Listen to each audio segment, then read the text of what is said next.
Subscribe to Infidelity Tales Lab for more stories. Now, let's begin this one. Chapter 1. Shadows in Paradise. Gregory Farrell stood at the kitchen counter, watching steam curl from his coffee mug as morning light filtered through the curtains. At 42, he'd built what most would call a perfect life. A comfortable home in suburban Connecticut, 2 healthy kids, and a decade-long marriage to Dominique. He'd left his chaotic years as an investigative journalist behind, trading late nights, chasing corruption stories for a stable position teaching journalism at Yale. "Dad, can you make pancakes?" His daughter, 15-year-old Maya, appeared in the doorway, already dressed for school in her usual black jeans and band t-shirt. "Since when do you want my pancakes? You usually say they taste like cardboard." Gregory smiled, setting down his mug. "Moms have been weird lately. Too much vanilla or something." Maya grabbed an apple from the fruit bowl, avoiding his eyes. The comment lodged in Gregory's mind like a splinter. He noticed small changes in Dominique over the past 3 months. Forgotten conversations, distant stares, unexplained errands. Last week, he found her crying in the bathroom at 2 a.m. When he asked what was wrong, she claimed it was just hormones and nothing more. His son, 8-year-old Lucas, trudged into the kitchen with his backpack dragging on the floor. The kid looked exhausted, dark circles under his eyes that shouldn't exist on someone so young. "Rough night, buddy." Gregory ruffled Lucas's hair. "Had bad dreams again." Lucas's voice was barely a whisper. "What kind of dreams?" "Don't remember." But the way Lucas glanced toward the hallway, toward the master bedroom where Dominique still slept, told Gregory the boy remembered perfectly. Gregory had met Dominique 12 years ago at a journalism conference. She'd been a rising star in photojournalism, capturing raw humanity through her lens. They'd bonded over their shared passion for truth-telling, married within a year, and started their family soon after. She'd put her career on hold when Maya was born, promising to return to it someday.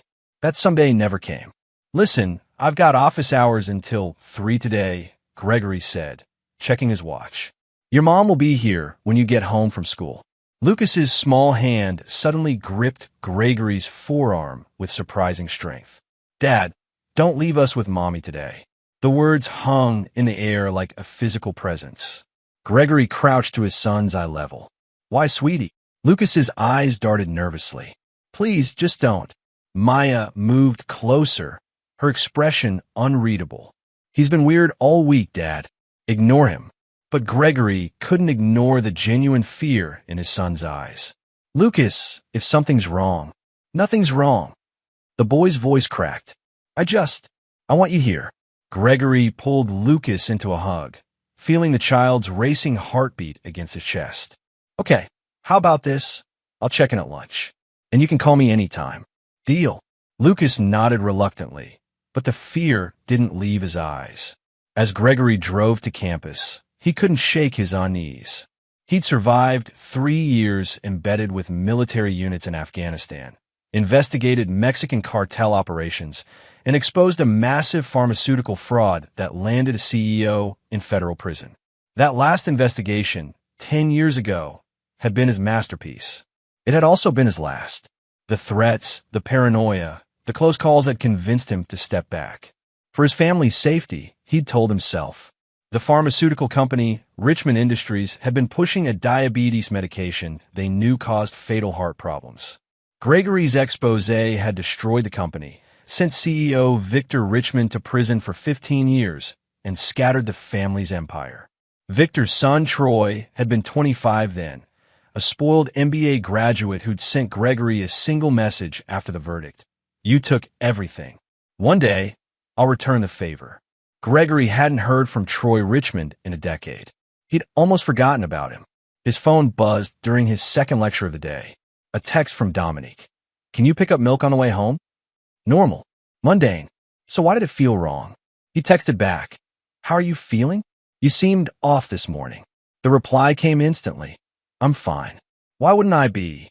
Gregory stared at the message. Dominique never responded that quickly. She usually took hours to reply, and her texts always included at least one emoji. This felt mechanical. At 1:47 p.m., his phone rang. Maya's number, but when he answered, he only heard breathing. Maya, Dad. Her voice was barely audible, tight with terror. Come home now. What's wrong? Where's your mother? I told you. It happened, and it's terrifying. The line went dead. Gregory was already moving, leaving his lecture hall full of confused students, sprinting to his car. The 20-minute drive home took 12, his mind racing through possibilities. An intruder, an accident, a medical emergency. He never considered the truth. Chapter 2. The Revelation. Gregory's tires screeched as he pulled into the driveway. The front door was unlocked, swinging open at his touch. The house was silent, the kind of silence that precedes violence. Maya, Lucas. His voice echoed through the foyer. A whimper from upstairs. He took the stairs 3 at a time, his journalist's instincts screaming that something was profoundly wrong. The master bedroom door was ajar, and through the gap, he could see movement.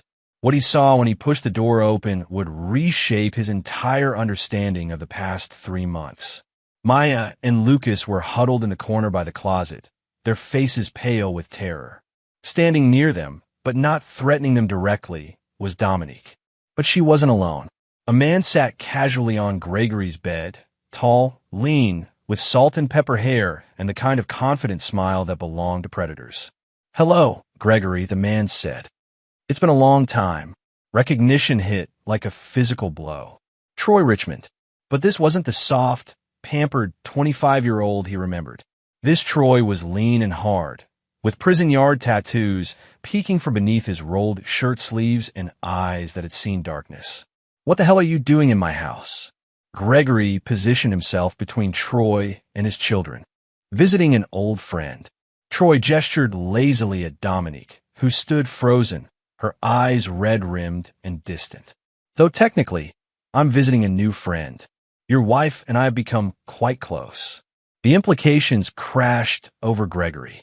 Dominique's strange behavior, the unexplained absences, the emotional distance. Kids, go downstairs, Gregory commanded.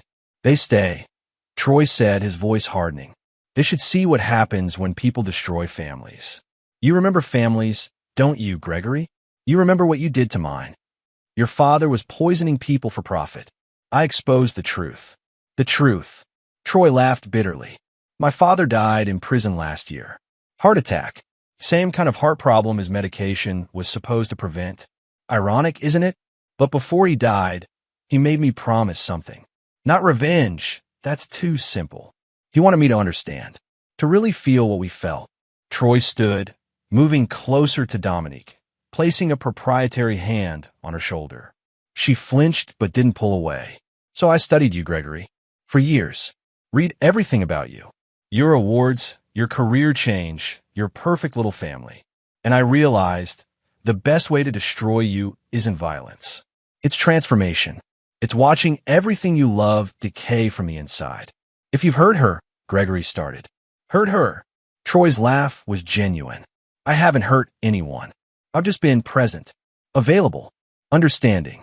Everything you stopped being when you buried yourself in your safe little teaching job, hiding from the real world you used to chase. Dominique finally spoke, her voice hollow. Gregory, I'm sorry. I didn't mean for any of this to happen. Dominique, whatever he's told you, he didn't tell me anything. She interrupted, tears streaming down her face. He listened. You were always gone, always in your head, always distant. And Troy was there. He understood what I gave up. My career, my dreams. Everything I sacrificed became nothing. The worst part was recognizing the truth in her words. He had been distant. Teaching was safe, but it wasn't enough. He'd been slowly dying inside, and he'd let his family die with him. This is touching, Troy said, but we're here for a reason. Dominique and I are leaving. Today. And the kids are coming with us. Like hell they are. Gregory's voice dropped to something dangerous. Troy pulled out his phone, tapping the screen. Before you do something heroic, watch this. The video showed Dominique in Troy's apartment. Gregory recognized the industrial windows of a downtown loft, laughing, drinking wine, eventually kissing Troy. More videos followed. Dominique complaining about Gregory, questioning her marriage, admitting she felt trapped. 3 months of documentation, Troy said smugly. Your wife confessing her unhappiness, her desire to leave. I've also got texts, voicemails, and witness statements from my friends who've seen us together. In court, I'll argue that Dominique wants to start fresh. And since I've developed such a close bond with Maya and Lucas, you've never even met them before today. Maya shouted from the corner. That's not what the documentation will show. Troy's smile widened. I've been very thorough.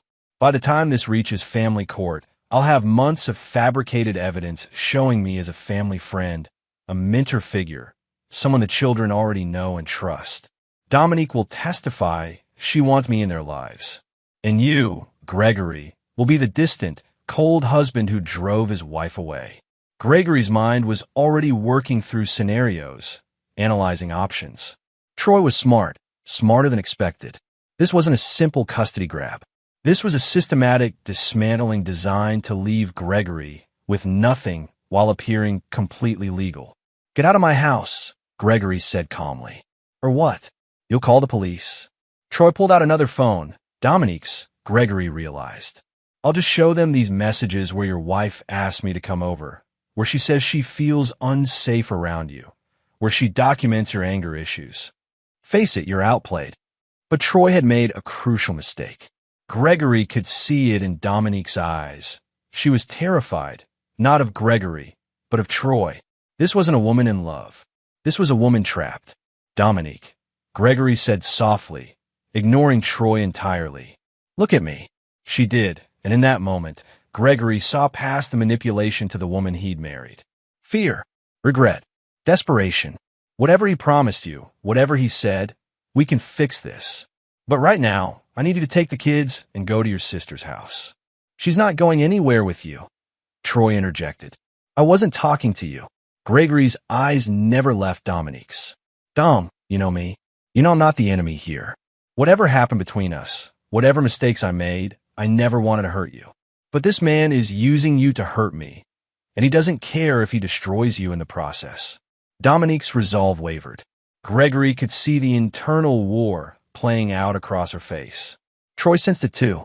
His hand tightened on her shoulder. Remember what we talked about. Your freedom. Your new life. Don't let him manipulate you again. I'm not being manipulated, Dominique whispered, but she was looking at the floor now. Gregory made a decision. Sometimes you had to lose the battle to win the war. Fine. You want to leave? Leave.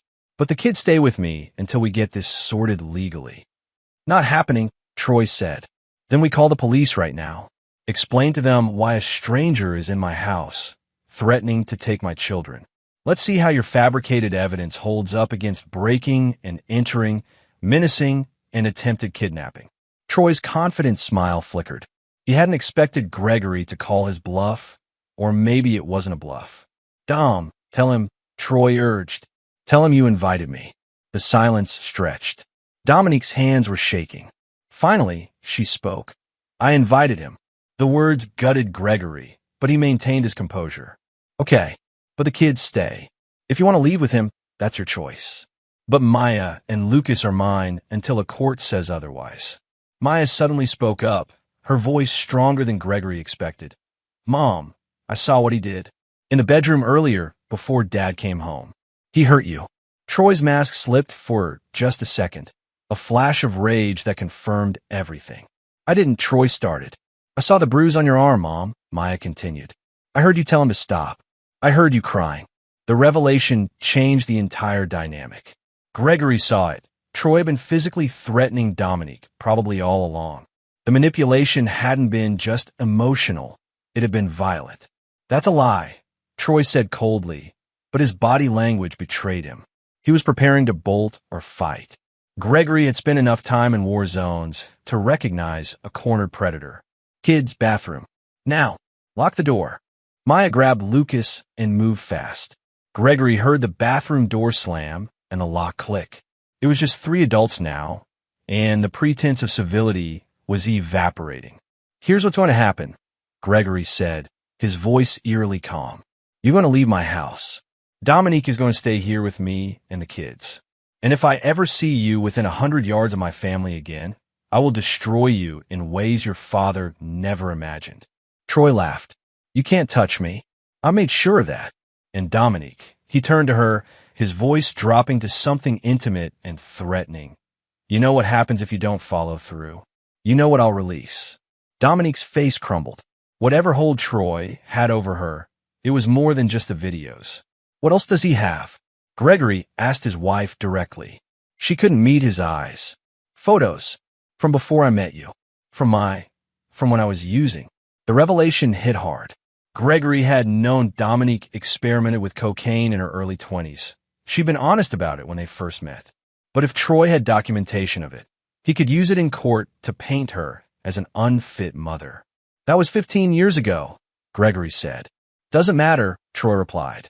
Drug use, especially with visual evidence, plays beautifully in family court, combined with her current instability and your documented anger issues, which don't exist, which will exist by the time I'm done.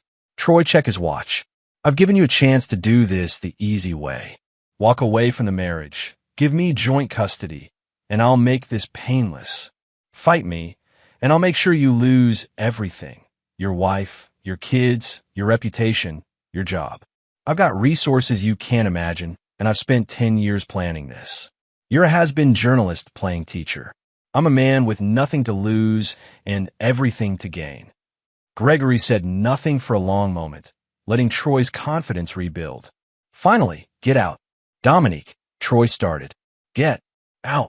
Gregory moved toward Troy, not threatening, but with absolute certainty. Whatever game you're playing, it ends today. If you're smart, you'll disappear and count yourself lucky. If you're not, you'll learn exactly why I was good at my job. Troy studied Gregory's face, seeming to recalculate. Then he smiled, a real smile, not the practiced one he'd been wearing. I'll see you in court, Mr. Farrell. Dominique knows how to reach me when she's ready to be honest about what she wants.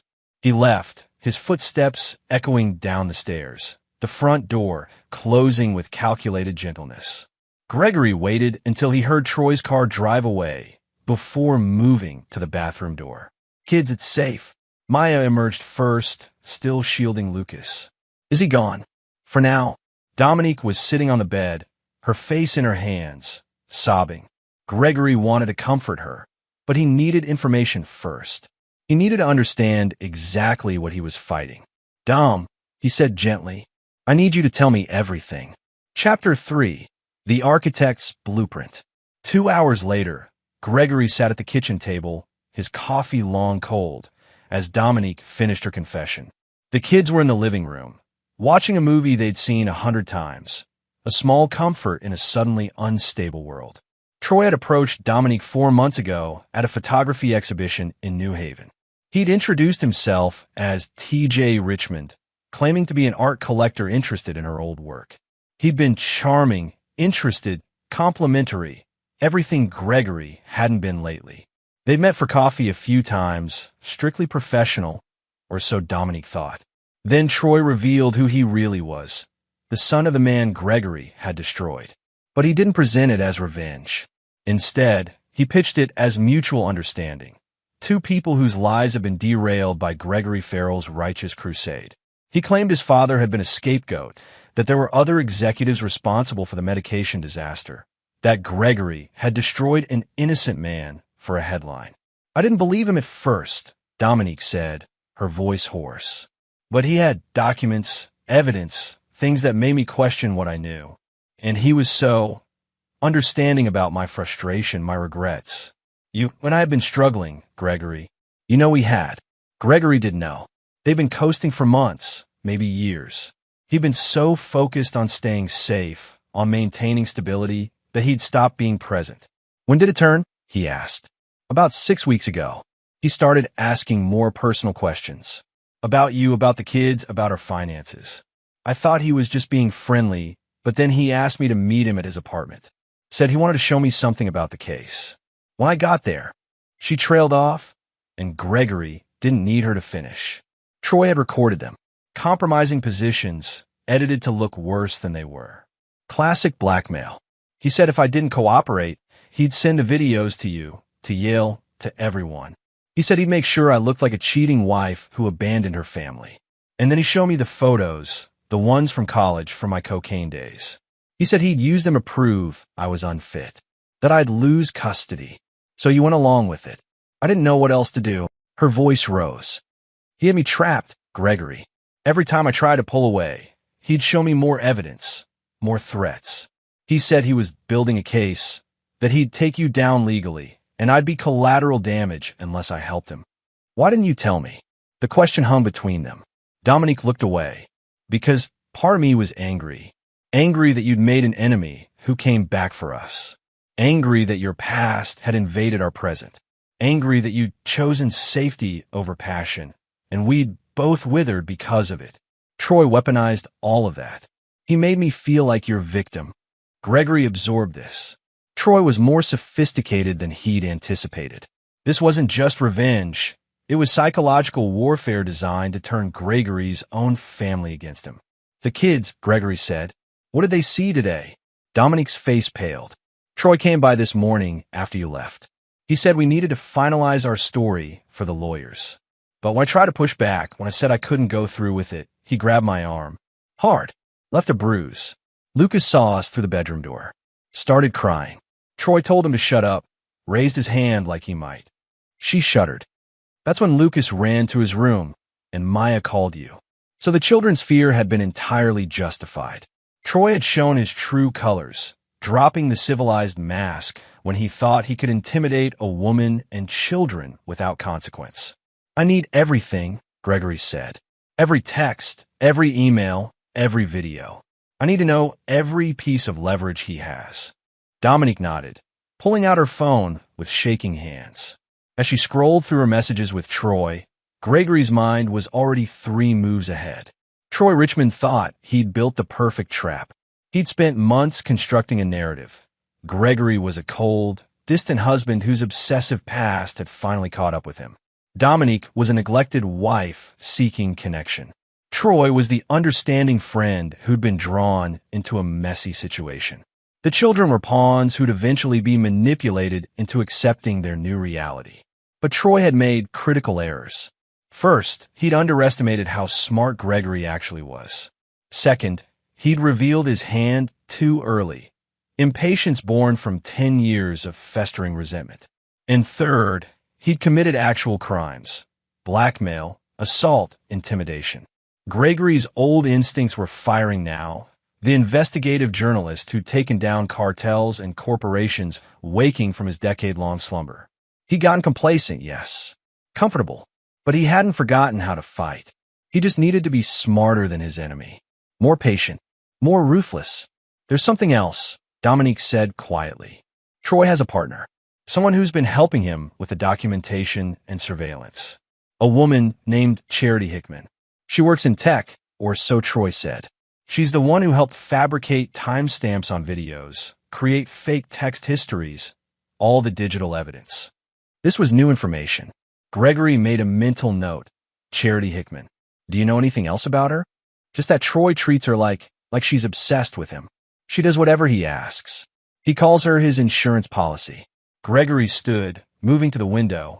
Outside, the suburban street looked perfectly normal. But normal had shattered 3 hours ago. His old life, the safe, quiet existence, was gone. What replaced it would depend on how well he played the next move. Here's what's going to happen, he said, turning back to Dominique. You're going to send Troy a text. Tell him you're ready to cooperate. Tell him I was furious, but you've made your decision. You're going through with the separation. You want to meet him tomorrow to discuss the next steps. Gregory, I can't. You can, and you will. Because while Troy thinks he's winning, we're going to document every single thing he does. Every threat, every lie, every piece of fabricated evidence. We're going to let him think he's in control while we build our own case. He'll know. He's too smart. He's not smart. He's angry and entitled. Those are 2 very different things. Gregory pulled out his phone, pulling up a contact he hadn't used in 8 years. Bobby Haley, former FBI cybercrime specialist, now a private investigator working in New York. They'd worked together on the Richmond Industries case. Bobby, it's Gregory Farrell. I need your help, and I need you to be very, very discreet. Chapter 4, Digging Deeper. Bobby Haley arrived at Gregory's house at 6 a.m. the next morning, looking exactly as Gregory remembered, wiry, intense, with the kind of eyes that missed nothing. They sat in Gregory's home office while the family slept upstairs. "Let me get this straight," Bobby said, reviewing the information Gregory had compiled. Troy Richmond spent 10 years nursing a grudge, probably committed multiple felonies, including blackmail and assault, and has a tech-savvy accomplice helping him fabricate evidence. And he thinks he's going to win custody of your kids. That's the shape of it. Bobby whistled low. He's either brilliant or insane. Maybe both. He pulled out a laptop, fingers already flying across the keyboard. "Give me 24 hours. I'll find out everything about Troy Richmond's life for the past decade. Where he's been, what he's been doing, who he's been with. If there's dirt, I'll find it. What about the accomplice? Charity Hickman. Her too. Though that name." Bobby frowned, typing rapidly. "Charity Hickman. Tech worker. Let me see." His eyes widened. "Oh, this is interesting. Charity Hickman was arrested 5 years ago for cyberstalking an ex-boyfriend. Charges were dropped, but the arrest record is still there. She created fake social media accounts, fabricated evidence of infidelity, nearly destroyed the guy's marriage before he figured it out. So she has experience with exactly what Troy's doing now. More than that, she's a true believer. Look at her social media." Bobby turned the laptop so Gregory could see. Charity's profiles were obsessive. Posts about justice, revenge, standing up to bullies. But beneath the righteous language was something darker, a fascination with manipulation and control. "She's not just helping Troy," Gregory said. "She's living vicariously through him," which makes her predictable. People like Charity don't just commit crimes, they document them. They can't resist showing off how clever they are. Bobby's smile was wolfish. "I'll crack her open like an egg." While Bobby worked, Gregory went through his own files from the Richmond Industries investigation. He'd kept everything: witness statements, financial records, internal memos proving the company knew their diabetes medication was killing people. Victor Richmond hadn't been a scapegoat. He'd been a monster who'd chosen profits over lives. But as Gregory reviewed the files, something nagged at him. Troy had mentioned having resources. Where did a 25-year-old whose family had lost everything get the money for a downtown loft, sophisticated surveillance equipment, and the ability to hire someone like Charity? He called Bobby back into the office. "Check Troy's financials. Find out how he's funding this operation." Bobby's investigation revealed the answer by noon. Troy Richmond had a silent partner, though not in the way Gregory expected.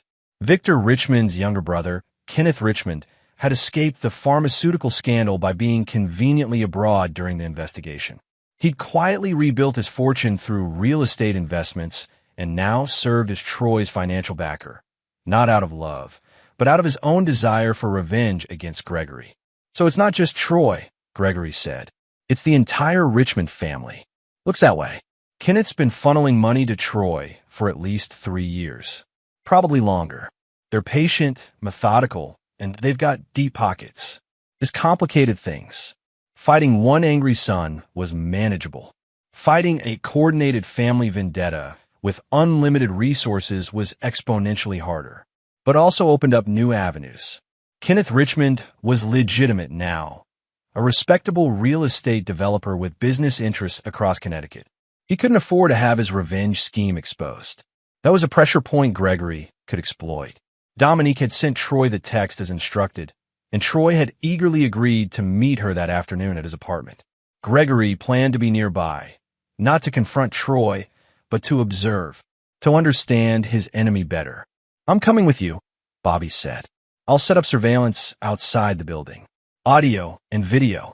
Anything Troy says to Dominique, we'll have on record. He'll check for recording devices. He'll check her. He won't check the building." Bobby pulled out what looked like ordinary cigarette butts. "These are audio transmitters. I'll place them outside his apartment door in the stairwell by the building entrance. Directional microphones that can pick up conversations through windows. Troy thinks he's being smart by meeting on his turf, but he's actually giving us the advantage." At 2 p.m., Gregory watched from Bobby's van as Dominique entered Troy's building. a converted warehouse in New Haven's downtown. She wore the wire Bobby had given her, disguised as a necklace. Her hand shook as she pressed the intercom button. Remember, Gregory had told her before she left, you're scared. You're conflicted, but you're leaning toward him. Give him hope, but don't commit to anything. We need him to reveal more of his plan. Now, through the audio feed, Gregory heard Troy's apartment door open. Dominique, I'm glad you came. Troy's voice was smooth, confident. I don't have much time. Gregory is suspicious. Libby suspicious. We have everything we need. Sound of footsteps, a door closing. Charity finished the false timeline. As far as any forensics expert will be able to tell, you and I have been close friends for 8 months, not 4. The kids' school records show I've picked them up twice. Never happened, but the digital trail says otherwise. Your credit card statements show you've eaten at my favorite restaurants, been to my usual coffee shops. We're building a life together on paper, Dominique. A life that predates Gregory's sudden jealousy and anger. This feels wrong. Dominique's voice trembled. Maybe acting, maybe genuine fear. Wrong? Gregory made it wrong 10 years ago when he destroyed my family. My father died in prison, Dominique. Died alone, humiliated, broken. Gregory did that with his self-righteous expose. All we're doing is showing him what that feels like. But the kids will be fine. They'll adjust. Children are resilient. A pause. Don't tell me you're having second thoughts. No, what if he fights this? What if he doesn't just accept the divorce? Troy laughed. He can fight all he wants. We have documentation he can't dispute. We have your testimony that he's been emotionally abusive, which, by the way, Charity has already established through fake therapy records showing you've been seeking help for it. Fake therapy records? Dr. Georgette Ray, licensed therapist in Hartford. Except she doesn't exist. But her practice does, on paper anyway. Charity created an entire digital footprint, website, patient portal, billing records. You've been seeing Dr. Ray for 3 months, documenting your troubled marriage. The records will be subpoenaed during the custody hearing, and they'll show a pattern of psychological abuse by Gregory. Gregory's hands clenched into fists. The sophistication of the operation was stunning. Troy and Charity had created an entirely fabricated reality, and without Bobby's help, Gregory might never have discovered it until it was too late. What about his past? Dominique asked. The investigation work, the people he put away. Can't we use that? Oh, we will. Charity's been digging into every enemy Gregory ever made. She found someone particularly interesting, a guy named Darnell Neal. Used to work for the Sinaloa cartel, spent 5 years in prison because of Gregory's reporting. Got released 6 months ago and has been quietly settling back in a New Haven. Very angry man, very motivated. Gregory's blood ran cold. Darnell Neal. He remembered him, a cartel enforcer who'd threatened Gregory multiple times during the investigation. If Troy was in contact with Neal, what does that have to do with us? Dominique asked. Insurance. If Gregory gets too clever, if he starts digging too deep, Neal might decide to pay him a visit. Nothing fatal, just persuasive. A reminder that fighting us is more dangerous than accepting defeat. Troy, you can't. I could do whatever it takes. My father is dead because of that man. I've spent 10 years planning this. I'm not going to lose because you got squeamish. Silence. Then, I'm not squeamish. I just want to make sure we're protected. We are. Trust me. The conversation continued, but Gregory had heard enough. He signaled Bobby to cut the feed. They sat in the van, processing the implications. He's going to use a cartel enforcer as muscle, Bobby said. That's crossing a serious line. It also gives us leverage. If we can prove Troy's in contact with Neal, that's conspiracy to commit assault at minimum. Maybe attempted witness intimidation. Gregory pulled out his phone. I need to make a call. He dialed a number he'd hoped never to use again. Detective Abram DeLeon, Connecticut State Police. They'd worked together on multiple investigations. DeLeon was solid, trustworthy, and owed Gregory several favors. Gregory Farrell, didn't expect to hear from you again.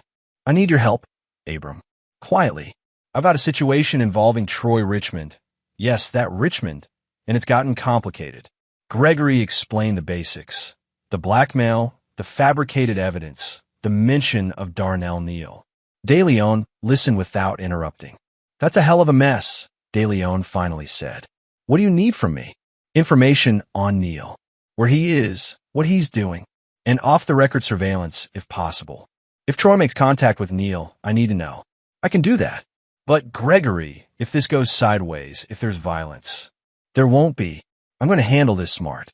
But I need time, and I need information." "You've got it. I'll put a watch on Neal. Anything happens, you'll know immediately." Gregory thanked him and hung up. Through the van's tinted windows, he watched Dominique exit Troy's building. She looked shaken but intact. Back at home, after the kids were in bed, Dominique and Gregory debriefed in the office. "He's completely convinced he's going to win," Dominique said. "He's got every angle covered, every lie documented." "Gregory, I don't know if we can beat this." Even with Bobby's help, Troy's prepared for everything. "Not everything," Gregory said. "He's prepared for a legal battle. He's prepared for a traditional investigation. What he's not prepared for is someone playing his own game back at him." "What do you mean?" Gregory pulled up a document on his computer, a comprehensive dossier Bobby had compiled on Troy Richmond. "Troy thinks he's been thorough, but he's made mistakes. He hired Charity Hickman, who has a documented history of this exact type of crime. He's in contact with Darnell Neal, a convicted criminal. He's using his uncle's money, which creates a paper trail. And most importantly, he's overconfident. He thinks I'm a washed-up journalist playing teacher. He doesn't realize I spent years learning how to dismantle people's lies. So what's the plan? We're going to create our own fabricated reality. Only ours will be based on truth." Gregory's smile was cold. "Troy wants to play games with documentation? Fine. We'll show him what real documentation looks like. We'll expose every lie, every fabrication, every crime. And by the time we're done, Troy Richmond won't just lose. He'll wish he'd never started this." Chapter 5. The Trap Within a Trap. Bobby Haley spent 3 days dismantling Charity Hickman's digital fortress.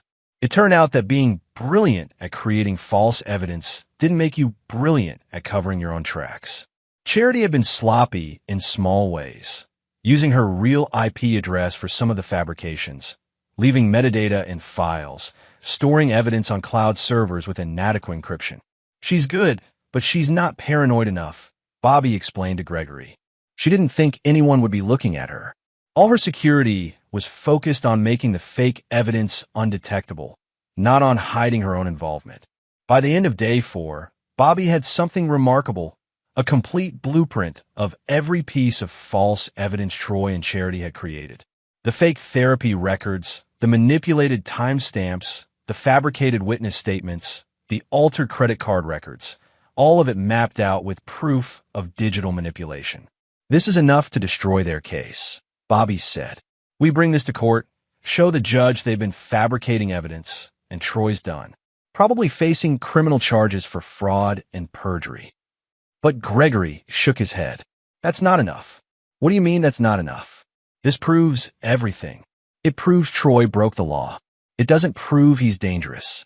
A good lawyer might argue it was all just desperation, misguided love for Dominique, youthful stupidity. He might get probation, maybe a year or 2 in minimum security. Then he's out, angrier, more careful, ready to try again. So what do you want?" "I want him destroyed. Completely. I want him to lose everything the way he tried to make me lose everything." Gregory pulled up a new file on his computer. "We're not just going to defend ourselves. We're going to go on offense." The plan was ambitious. While Troy thought he was maneuvering Dominique into position, Gregory was maneuvering Troy into revealing even more of his operation. Each meeting between Dominique and Troy was recorded, documented, analyzed. Each piece of fabricated evidence Charity created was tracked back to her. And slowly, carefully, Gregory began building his own case. But he needed more than just evidence of Troy's crimes. He needed to understand the full scope of the Richmond family's involvement. That meant going after Kenneth Richmond. Kenneth Richmond operated out of a glass office tower in Stanford. Gregory made an appointment under a false name, claiming to be a potential real estate investor. Bobby had provided him with a convincing cover identity. Benjamin Dawson, tech executive looking to diversify his portfolio. The receptionist showed Gregory into Kenneth's office, all modern furniture and panoramic windows overlooking Long Island Sound. Kenneth stood to greet him, a silver-haired man in his early 60s with the kind of polish that came from old money and new cunning. "Mr. Dawson, pleasure to meet you. My assistant said you're interested in our Harbor Point development." "Actually," Gregory said, dropping the pretense immediately, "I'm interested in your nephew's vendetta against me." Kenneth's expression barely changed, but Gregory caught the momentary flash of recognition. "I'm sorry, I don't.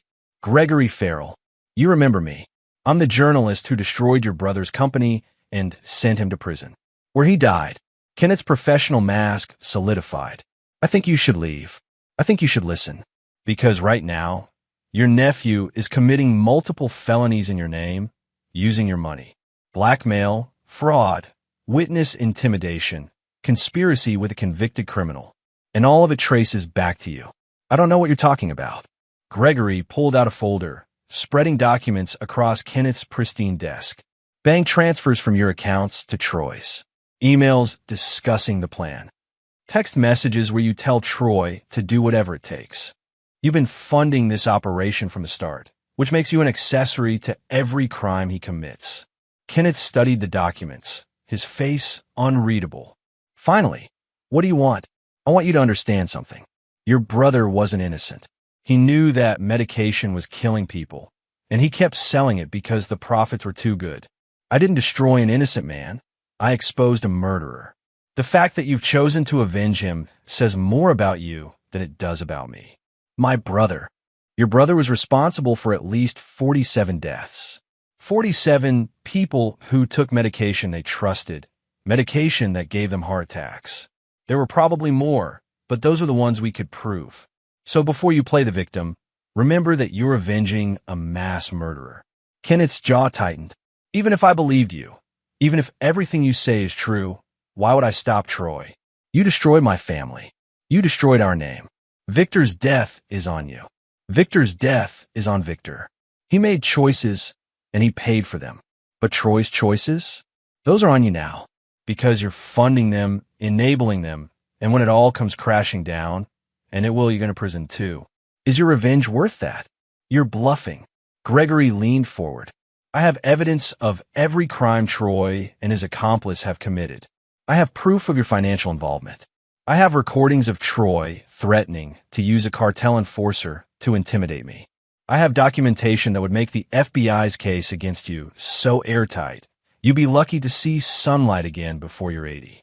So no, I'm not bluffing. I'm offering you a choice." "What choice?" "Walk away. Cut Troy off financially. Tell him this vendetta ends now. Do that, and I'll keep your name out of everything. Troy goes down, you stay free. Refuse, and I'll make sure you share a cell with the cartel members you're so eager to employ." Kenneth stood, walking to the window. The silence stretched for nearly a minute. "You don't understand what it's like," he finally said. "Watching your family name become synonymous with murder. Watching everything your father built turn to ash. Victor wasn't a saint, but he was my brother. I do understand. I destroyed people's lives with my reporting. Some of them probably had families who loved them, who thought they were good people. But they weren't good people, they were criminals. And your brother was one of them. So you sleep well at night? No regrets. I have plenty of regrets. But exposing your brother isn't one of them." Gregory gathered his documents. "You have 24 hours to decide. Cut Troy off, or go down with him. Your choice." Gregory left before Kenneth could respond. In the parking garage, Bobby was waiting in the van. "How'd it go?"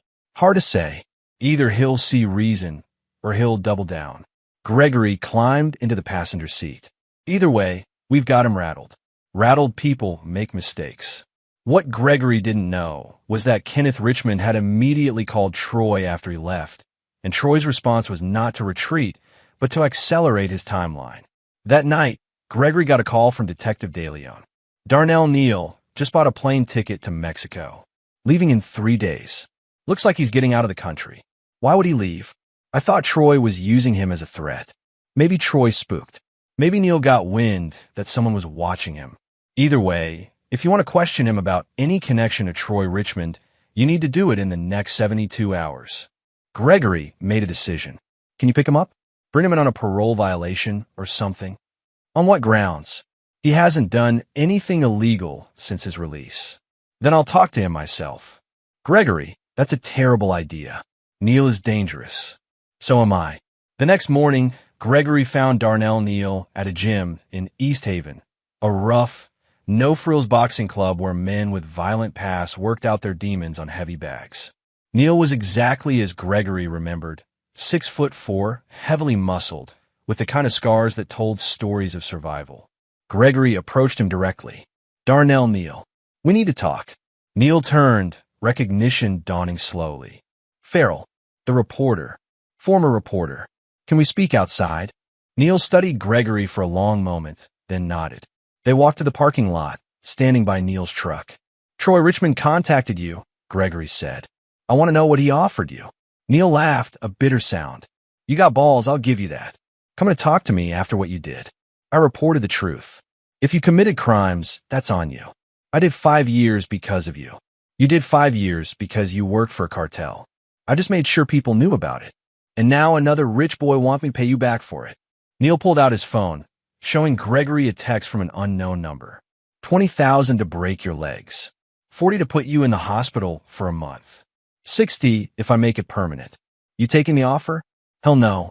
I'm trying to go straight, man. Last thing I need is to catch another charge because some entitled pendejo wants revenge. Neal lit a cigarette. But I'll tell you this, Richmond's serious. He's not just some spoiled kid playing tough. He's got resources, connections. You made a real enemy there. I already knew that. I need proof he contacted you. Screenshots, voicemails, anything. Neal considered this. What's in it for me? Staying out of prison. Because if Troy does hire someone else and something happens to me, you're the first person the cops are going to look at. Your name is already on their radar. I can make sure you're cleared, but only if you help me put Troy away first. Neal took a long drag on a cigarette. I got screenshots. Got voicemails too. He's dumb enough to use his real voice. I was keeping them as insurance, in case he tried to set me up. You can have them. Why? Because you weren't wrong about me. I did work for the cartel. I did bad things, but I paid for it, and now I'm trying to be better. This Richmond kid? He's playing criminal without understanding what it costs. Maybe it's time someone taught him. Neal forwarded the messages to Gregory's phone.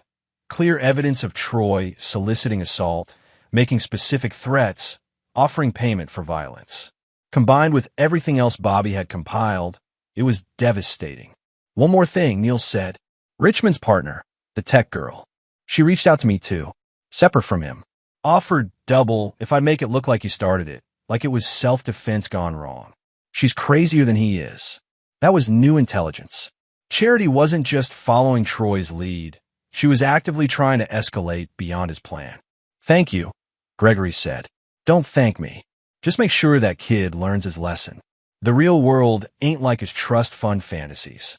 Chapter 6. The walls close in. Troy Richmond felt invincible. Everything was proceeding perfectly.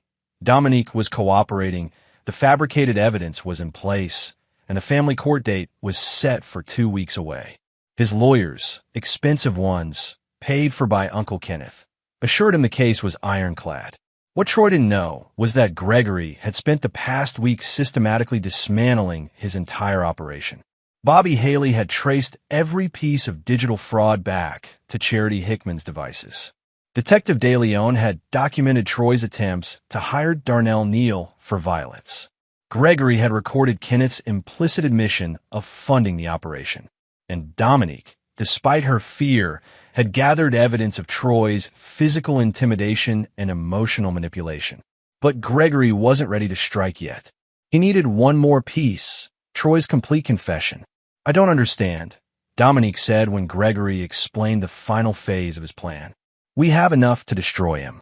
Why risk more? Because I need to make sure he can never do this to anyone else. I need him to admit everything on record. The blackmail, the fabrication, the violence, all of it. A confession leaves no room for appeal, no chance of a reduced sentence, no possibility of him walking away with just a slap on the wrist. How are you going to get him to confess? Gregory's smile was cold. By giving him exactly what he wants. By making him think he's won. The plan was risky.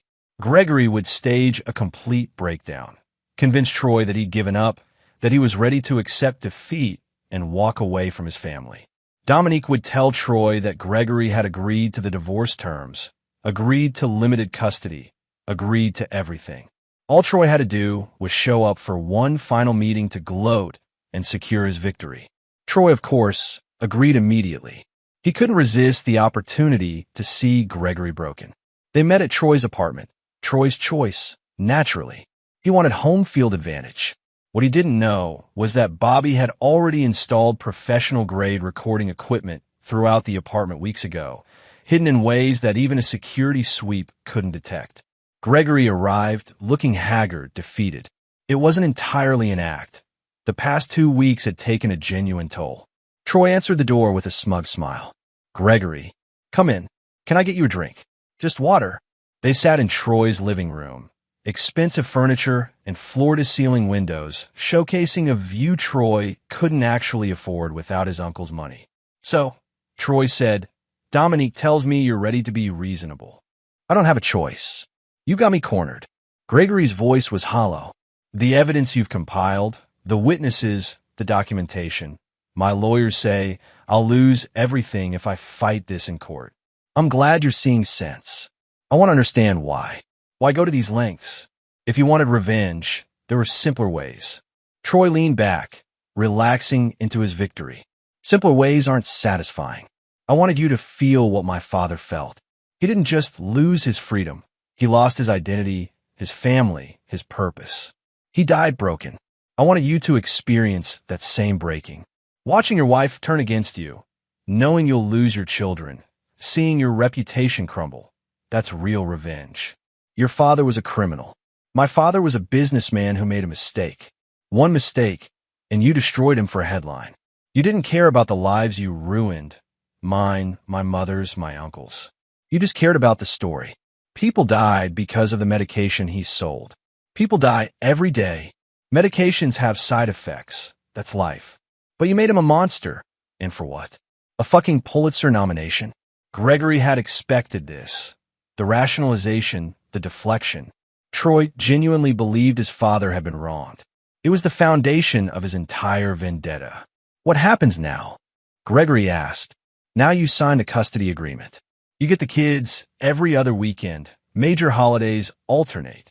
Dominique and I will raise them, give them a stable home. Maybe eventually you'll see this was for the best.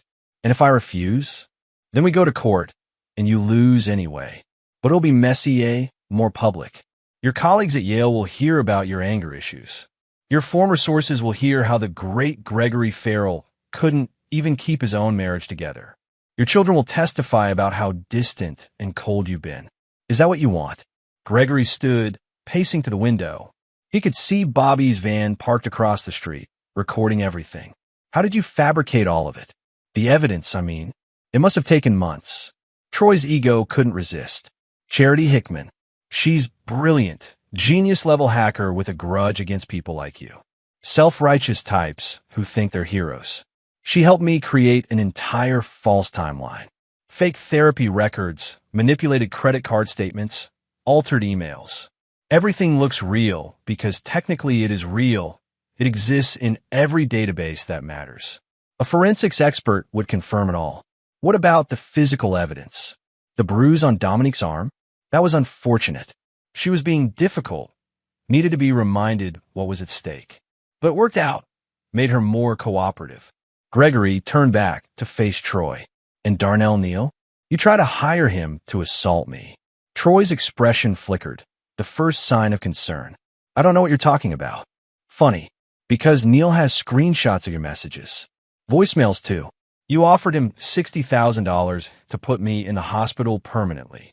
The color drained from Troy's face. You can't prove that. I can prove all of it. The fabricated evidence, the blackmail, the physical abuse, the attempted conspiracy to commit assault. I've been documenting everything you've done for the past 2 weeks. Every meeting with Dominique was recorded. Every lie Charity created was traced back to her.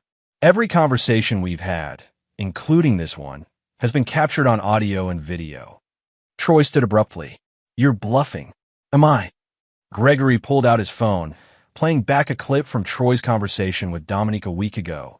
Crystal clear audio of Troy describing the fake therapy records. That's illegal. You can't record people without their consent. Actually, Connecticut is a one-party consent state. As long as one person in the conversation knows they're being recorded, like Dominique, who was wearing a wire, it's perfectly legal. Every recording I have will be admissible in court. Troy's hands clenched into fists. You think you're so smart. You think you've won. But I still have the evidence against Dominique. I still have her old photos, her confessions. I can still destroy her reputation. Except Dominique is going to testify against you. She's going to explain how you blackmailed her, manipulated her, physically intimidated her. She's going to be treated as your victim, not your accomplice. And those old photos? Any lawyer will argue they were taken when she was barely an adult, struggling with addiction, and using them against her now is just further evidence of your manipulative tactics.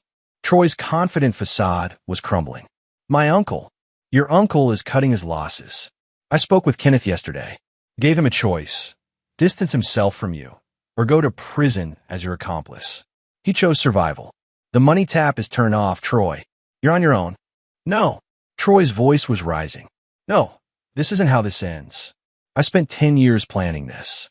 I've destroyed you. Your marriage is over. Your kids are traumatized. My marriage is stronger than it's been in years, actually. Nothing bonds people like fighting a common enemy. And my kids are fine. They're resilient, and they know I protected them. From you. Troy grabbed a lamp from the side table, hurling it at Gregory. It missed, shattering against the wall. Gregory didn't flinch. That's assault, by the way. Also being recorded. The apartment door suddenly opened. Detective DeLeon entered, accompanied by 2 uniformed officers. Troy Richmond, you're under arrest for blackmail, conspiracy to commit assault, fraud, and witness intimidation. You have the right to remain silent. Troy's eyes darted between Gregory and the police, reality finally setting in. This isn't over. I'll fight this. You'll go to prison, Gregory interrupted. Just like your father. And unlike him, you won't have the excuse of being a businessman making mistakes. You're just a criminal, plain and simple. As the officers handcuffed Troy, another pair entered to escort Charity Hickman out from the bedroom where she'd been working. She'd been so focused on monitoring the conversation through her equipment that she hadn't noticed the police entering through the back door. Ms. Hickman, you're under arrest for computer fraud, identity theft, and conspiracy to commit blackmail. Charity's face was pale with shock. She looked at Troy, expecting him to save her, but Troy was staring at the floor, his entire world collapsing. Gregory watched them being led away, feeling not triumph, but exhaustion. This was justice, but it was hollow, a response to violence, not a celebration. Detective DeLeon stayed behind. We'll need your full testimony. All the recordings, all the evidence. This is going to be a complicated case. You'll have everything. Bobby Haley has it all organized. And the uncle? Kenneth Richmond. He's smart enough to have covered his tracks. We can't prove he knew the details of Troy's plan, only that he funded Troy's lifestyle. A good lawyer will argue he was just being supportive family. Let him go. He's already lost his revenge, and he knows if he ever comes after me again, I'll bury him. DeLeon nodded. You took a hell of a risk, Gregory. What if Troy had gotten violent? I was counting on his ego. Men like Troy talk before they think. They need to explain how clever they've been. After the police left, Gregory stood alone in Troy's apartment. His phone buzzed, a text from Dominique. Is it over? He typed back, it's over. Come home. Chapter 7. Consequences and Healing. The trial took 4 months. Troy Richmond and Charity Hickman faced multiple charges, and despite hiring expensive lawyers, the evidence was overwhelming. Gregory's recordings, Dominique's testimony, Darnell Neal's corroboration, and Bobby Haley's forensic analysis of the fabricated evidence created an airtight case. Troy got 7 years in federal prison, 3 for the blackmail and fraud, for conspiracy to commit assault. Charity received 5 years for her role in the scheme. Both would be eligible for parole in 3 years, but with good behavior requirements, it would likely be longer. Kenneth Richmond withdrew from public life, selling his real estate business and moving to Florida. He'd escaped legal consequences, but his reputation had been quietly destroyed. Word spread in his business circles about his nephew's crimes and his financial support of them. People stopped returning his calls. For Gregory and Dominique, the aftermath was more complicated. "I can't just pretend it didn't happen," Dominique said one evening, 2 months after the trial. They were sitting on their back porch, watching fireflies in the gathering dusk. "I let him into our lives. I believe his lies. I almost destroyed our family. He was good at what he did," Gregory replied. "Professional manipulators are. They find vulnerabilities and exploit them. But I had vulnerabilities. I was unhappy, resentful. Some of what Troy said about you being distant, about me sacrificing my career, it was true." Gregory nodded slowly. "It was true. I got comfortable, complacent. I stopped being present because I thought being safe was the same as being alive." They'd started marriage counseling, real counseling this time, with an actual therapist named Dr. Mari Wheeler, who specialized in trauma recovery. The sessions were hard, forcing them to confront years of accumulated resentment and disconnection. "Troy exploited our problems," Dr. Wheeler had explained, "but he didn't create them. You both need to own your parts in the marriage's deterioration. That's the only way to rebuild something stronger." Maya had her own struggles. She'd seen things no 15-year-old should see, been forced into an adult role of protecting her younger brother. She'd started seeing her own therapist, working through trust issues and anxiety. "Do you hate Mom?" she'd ask Gregory one day. "No. I'm angry about what happened, but I don't hate her. She was victimized by Troy as much as any of us. But she chose to meet with him. She chose to lie. She did, and she has to live with that. But she also chose to help me stop him in the end. People are complicated, Maya. They make mistakes. The question is whether they try to fix them." Lucas, at 8, had an easier time adapting. His therapist said children his age were resilient, especially when their primary attachment figures, both parents, remained stable and present. He still had nightmares occasionally, but they were fading. Gregory had made changes too. He'd taken a sabbatical from Yale, spending more time with his family. He'd also started writing again. Not journalism this time, but a book about his experiences. The Anatomy of Revenge, How I Stopped a Vendetta, was tentatively scheduled for publication next year. But more importantly, he'd learned to be present. He coached Lucas's baseball team. He attended Maya's concerts. He took Dominique to galleries and museums, encouraging her to start photographing again. "I enrolled in a photography workshop," Dominique told him one night. "Starts next month. It's at the community college, nothing fancy, but I need to start somewhere." "That's great," Gregory said, and meant it. "I'm scared," she admitted. "Scared I won't be good anymore. Scared it's too late." "It's not too late. You're 40 years old, Dom. You've got decades left to create amazing work." She leaned against him. "How do you forgive me? Really? I let that monster into our house, around our children." Gregory had thought about this question constantly. "I forgive you because I understand why it happened. Because I see the person you really are underneath the mistakes. And because forgiveness isn't about forgetting. It's about choosing to move forward together instead of staying stuck in the past. I don't deserve that. Maybe not. But you're getting it anyway. Because that's what marriage is. Choosing each other even when it's hard. Especially when it's hard." They sat in silence for a while, the evening cooling around them. Finally, Dominique spoke. "Troy's first parole hearing is in 3 years. What if? We'll face it if it comes. Together. And if he ever comes near us again, I'll be ready. You really have become badass in all this." Gregory laughed. "I just remembered who I used to be. Before I got scared." Chapter 8. Moving Forward. 18 months after Troy's conviction, Gregory received an unexpected visitor at his home office. Darnell Neal stood on his porch, looking uncomfortable in civilian clothes, jeans, and a button-down shirt that didn't quite fit his muscular frame. "Mr. Farrell, got a minute?" Gregory invited him in, offering coffee. They sat at the kitchen table. "I wanted to thank you," Neal said. For keeping me out of the Troy Richmond mess. Cops came around asking questions, but you told them I cooperated. Kept my name clean. You did cooperate. And you were trying to go straight. No reason to drag you down. Neil nodded. I got a job now. Construction. Pays decent. It's honest work. He pulled out a photograph. A little girl, maybe 5 years old. Got a daughter I'm trying to reconnect with.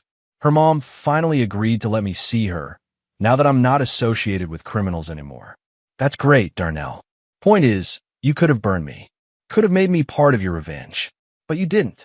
You saw I was trying to be better, and you gave me a chance. Not many people do that for guys like me. Everyone deserves a chance to be better. After Neil left, Gregory reflected on the strange paths life took. An enforcer he'd helped send to prison had become an unlikely ally. A perfect marriage had revealed itself to be hollow, then found new strength through crisis. Enemies had been made and defeated. Justice had been served, but the story wasn't quite over. That afternoon, Gregory received a call from Detective DeLeon. Thought you should know, Troy Richmond was attacked in prison yesterday. Another inmate. He's in the medical ward, stable condition, but it was serious. What happened? Not entirely clear. But word is the attacker's brother died from that diabetes medication, the one Troy's father's company sold. Seems like the Richmond name still has enemies. Gregory felt a complicated mix of emotions. He hadn't wanted Troy dead, but he couldn't muster much sympathy either. The attack made news, DeLeon continued. Story about the pharmaceutical scandal got recirculated. Your original investigation got mentioned. Some journalism awards committee reached out to me, asking for comments. I think they're planning to honor your work. I don't need awards. Maybe not. But the families of the people who died because of Richmond Industries, they're organizing some kind of memorial. They want you there. Want to thank you for exposing the truth. Gregory agreed to attend. The memorial took place 3 months later in Hartford, a small gathering of families whose loved ones had died from the defective medication. They'd created a garden, a peaceful space with a plaque listing the victims' names. An elderly woman approached Gregory. My husband, Robert, was one of the 47. He trusted that medication. Trusted the company.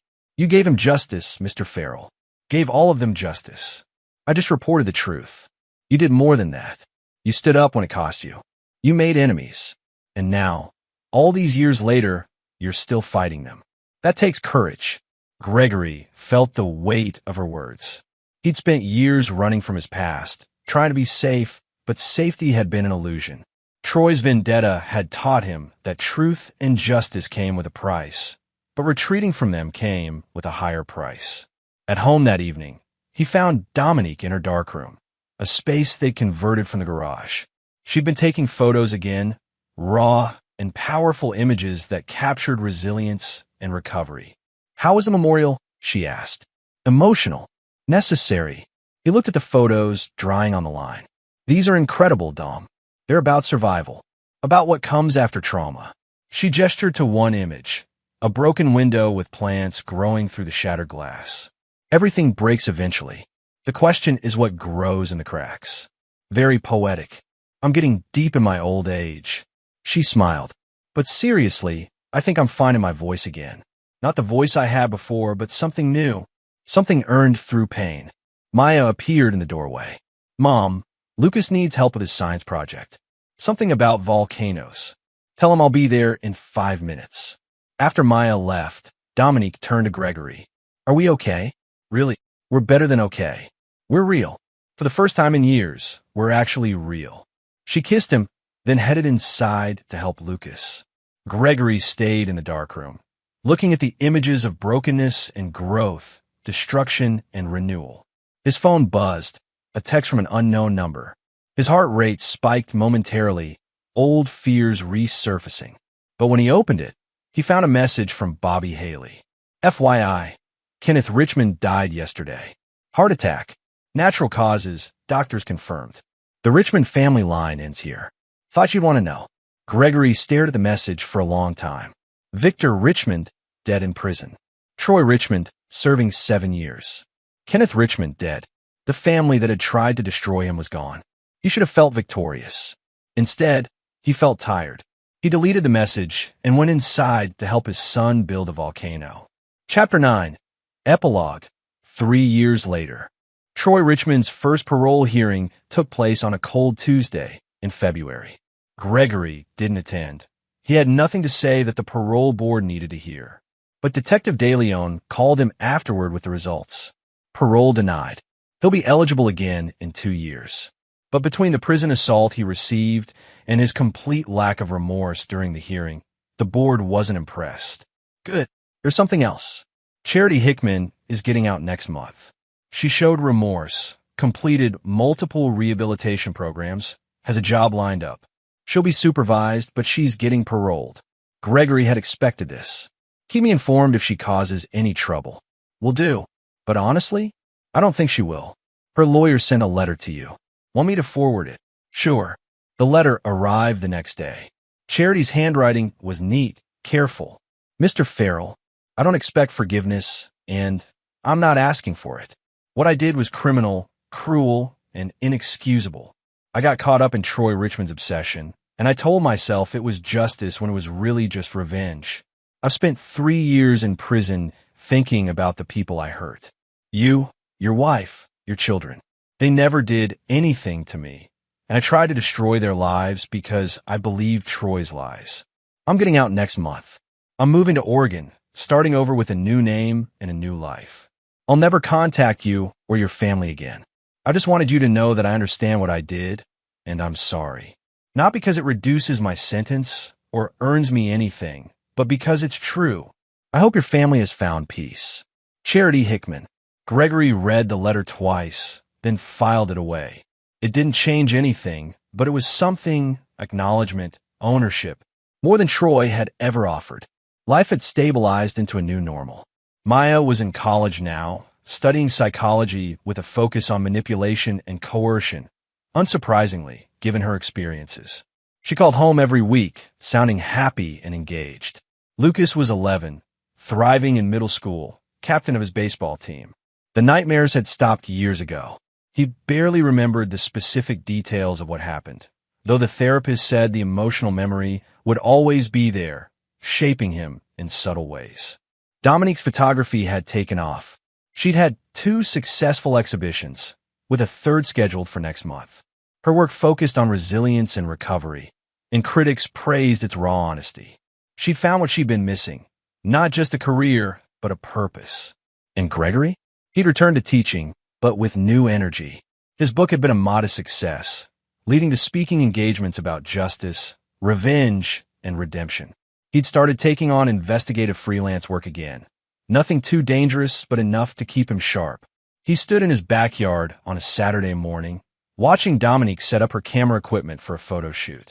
Lucas was hitting baseballs in the yard while Maya, home for spring break, lounged in a chair reading. This was the victory Troy had tried to steal. Not just survival, but thriving. Not just defense, but rebuilding something better than before. His phone rang, an unknown number. Old instincts made him hesitate before answering. Mr. Farrell? This is Noel Martinez from the Pulitzer Committee. I wanted to inform you that your original Richmond Industries investigation has been selected for a posthumous recognition in our retrospective awards. I'm not dead, Gregory interrupted. Oh, I meant the investigation was from 10 years ago, and we're never mind. The point is, we're honoring your work at a ceremony next month. Will you attend? Gregory looked at his family, imperfect, scarred, but whole. Yes, I'll be there. After hanging up, Dominique called over. Good news? Some journalism award. For the old Richmond case. The one that started all of this. The one that ended all of this, Gregory corrected. Troy wanted revenge for something I did that was right. He failed because destruction is easier than creation, and rage is weaker than purpose. That's very philosophical. I'm reading too many self-help books. She laughed, and Lucas came running over, asking Gregory to pitch to him. As Gregory threw batting practice to his son, he thought about the past 3 years. Troy had wanted him broken, marriage destroyed, children lost, reputation ruined. Instead, Gregory had everything Troy could never have, a real family, earned through struggle and choice. Love that had been tested and survived. purpose that came from creating rather than destroying. That night, after the kids were in bed, Dominique found Gregory in his office, looking at old case files. You're not getting nostalgic for the dangerous life, are you? Just remembering. Troy spent 10 years planning revenge. Kenneth spent decades nursing a grudge. Charity threw away her future for someone else's hatred. All that time and energy and intelligence wasted on destruction. What would you have done with that same time and energy? Gregory closed the file, built something, created something, loved something. That's the difference between them and us. We chose life. They chose death. Very dramatic. I have my moments. He pulled her close. Thank you. For what? For choosing me. Even after everything that happened, all the mistakes we both made. You chose us. You made it easy. You fought for us. She kissed him, and you won. Later, lying in bed, Gregory reflected on the word won. Victory hadn't been defeating Troy. That was just neutralizing a threat. Real victory was this: being in his own home, next to his wife, with his children safe in their rooms, planning for a future instead of hiding from the past. Troy was in prison, diminished and powerless. Charity was starting over under the weight of her mistakes. Kenneth was dead. The Richmond family vendetta had ended not with a bang, but with a whimper. And Gregory? He was exactly where he wanted to be. Sometimes justice was loud and dramatic, arrests, trials, convictions. But sometimes justice was quieter, living well, loving fully, refusing to let someone else's hatred define your life. As he drifted off to sleep, Gregory's last thought was simple. Troy Richmond had tried to take everything. Instead, he'd given Gregory something unexpected, a reminder of what truly mattered and the strength to fight for it. That was the greatest victory of all. And there you have it. Another story comes to an end. What did you think? I'd love to hear your thoughts in the comments below. If you enjoy this story, consider joining our community by subscribing. It means the world to us. For more stories like this one, check out the recommended videos on screen. And I'll see you there. Welcome back to another episode of Infidelity Tales Lab. We're thankful for your continued viewership. Before we begin, tell us, where in the world are you watching from? We love knowing our global reach. Now, let's dive into today's story. Chapter 1, The Foundation. David Thornfield had built his life on 3 pillars: precision, loyalty, and consequences. At 38, he owned a successful private security firm that specialized in corporate espionage and personal protection. His clients ranged from Fortune 500 CEOs to politicians who needed problems solved quietly. David himself was a former Marine reconnaissance specialist who had learned early that mercy was a luxury he couldn't afford. He met Jennifer Holloway during a protection detail for her father, a federal judge who had received death threats. Jennifer was 25 then, fresh out of law school, with auburn hair and green eyes that seemed to see through people. She was working as a prosecutor, passionate about justice, or so David thought. Their courtship was intense but brief. Within 8 months, they were married in a ceremony that made the society pages. Their daughter Emma was born 2 years later, a perfect blend of David's steel gray eyes and Jennifer's delicate features. For 6 years, David believed he had everything a man could want: a beautiful wife, an adorable daughter, and a business that provided the kind of wealth that bought freedom. Jennifer had always been close to her father, Judge Ronald Holloway, a stern man who had never quite approved of David despite his success. The judge's estate sat on 40 acres outside the city, complete with a main house, guest cottage, and extensive grounds. Emma loved visiting her grandfather, who spoiled her with horseback riding lessons and elaborate tea parties. What David didn't know was that his wife had been living a double life for over a year. Dr. Trevor Mansfield, a surgeon at the city's premier hospital, had been more than just the family physician. He was Jennifer's lover, her escape from what she had grown to see as the suffocating intensity of her marriage to a man who measured everything in terms of loyalty and betrayal. Trevor was everything David wasn't: smooth where David was rough, charming where David was direct, sympathetic where David was pragmatic. He was also married to Patricia Mansfield, a socialite who spent her time organizing charity galas and had no idea her husband was planning to leave her for Jennifer. The affair had started innocently enough during Emma's routine checkup. Jennifer had complained about feeling overwhelmed, and Trevor had suggested private sessions to discuss her stress. Those sessions moved from his office to hotel rooms, from professional sympathy to passionate embraces. For Jennifer, it felt like awakening from a long sleep. David's business had taught him to read people, to spot deception and track behavioral patterns. But love, he discovered, was the perfect blind spot. The woman who shared his bed, who kissed him goodbye each morning, who attended his business dinners with perfect poise, had become a stranger wearing his wife's face. The plan Jennifer and Trevor had hatched was elegant in its simplicity. Jennifer would file for divorce, claiming irreconcilable differences. With her father's connections and Trevor's substantial income, she would seek primary custody of Emma. They would start fresh, perhaps in another state where Trevor could establish a new practice. Neither of them understood that David Thornfield wasn't the type of man who simply accepted loss. In his world, betrayal wasn't just personal, it was a declaration of war. Chapter 2. The Discovery.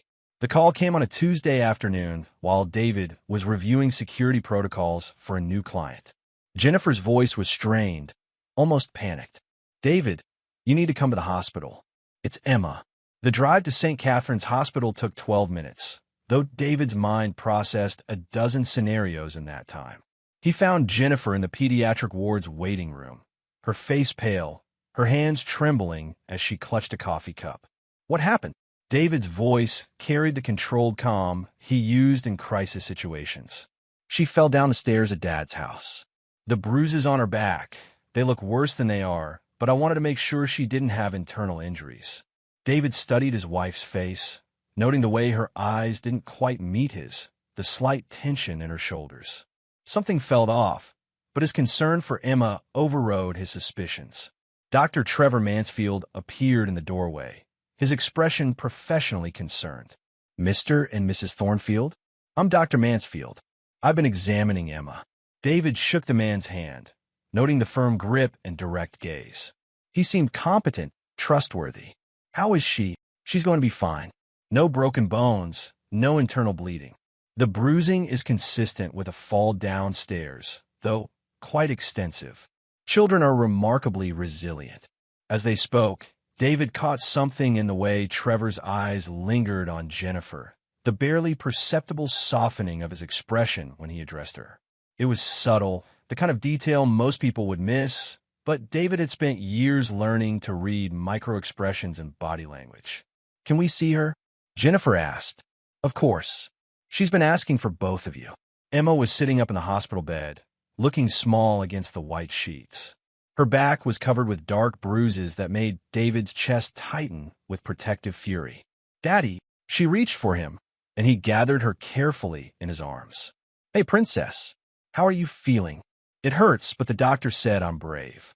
She looked proudly at Trevor, who smiled warmly. "That's right. You're one of the bravest patients I've ever had." David spent the next hour with his daughter, listening to her recount the fall, watching her interact with the medical staff. Something nagged at him about the whole situation, but he couldn't pinpoint what. It was when they were preparing to leave that Dr. Mansfield pulled him aside privately. "Mr. Thornfield, I need to speak with you about something sensitive." Trevor's voice dropped to a whisper.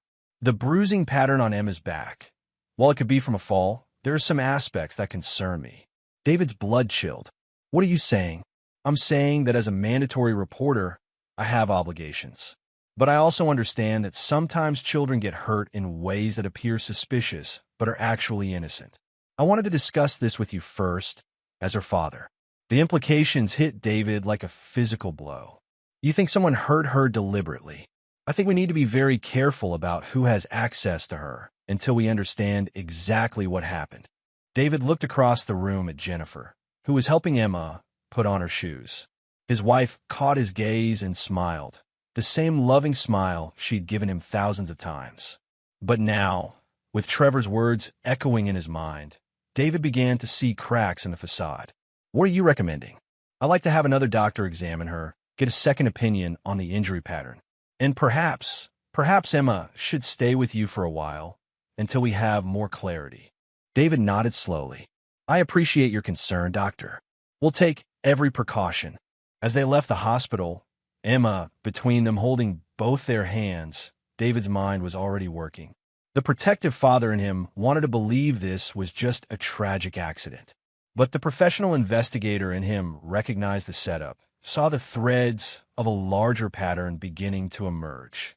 That night, after Emma was safely asleep in her own bed, David sat in his study and made his first real decision about the path ahead. He opened his laptop and began accessing resources that most people didn't know existed, databases and surveillance tools that his security firm used for client investigations. If someone was playing games with his family, David Thornfield was going to learn the rules, and then he was going to rewrite them entirely. Chapter 3: The Web Unravels. David's investigation began with what he knew best: digital surveillance.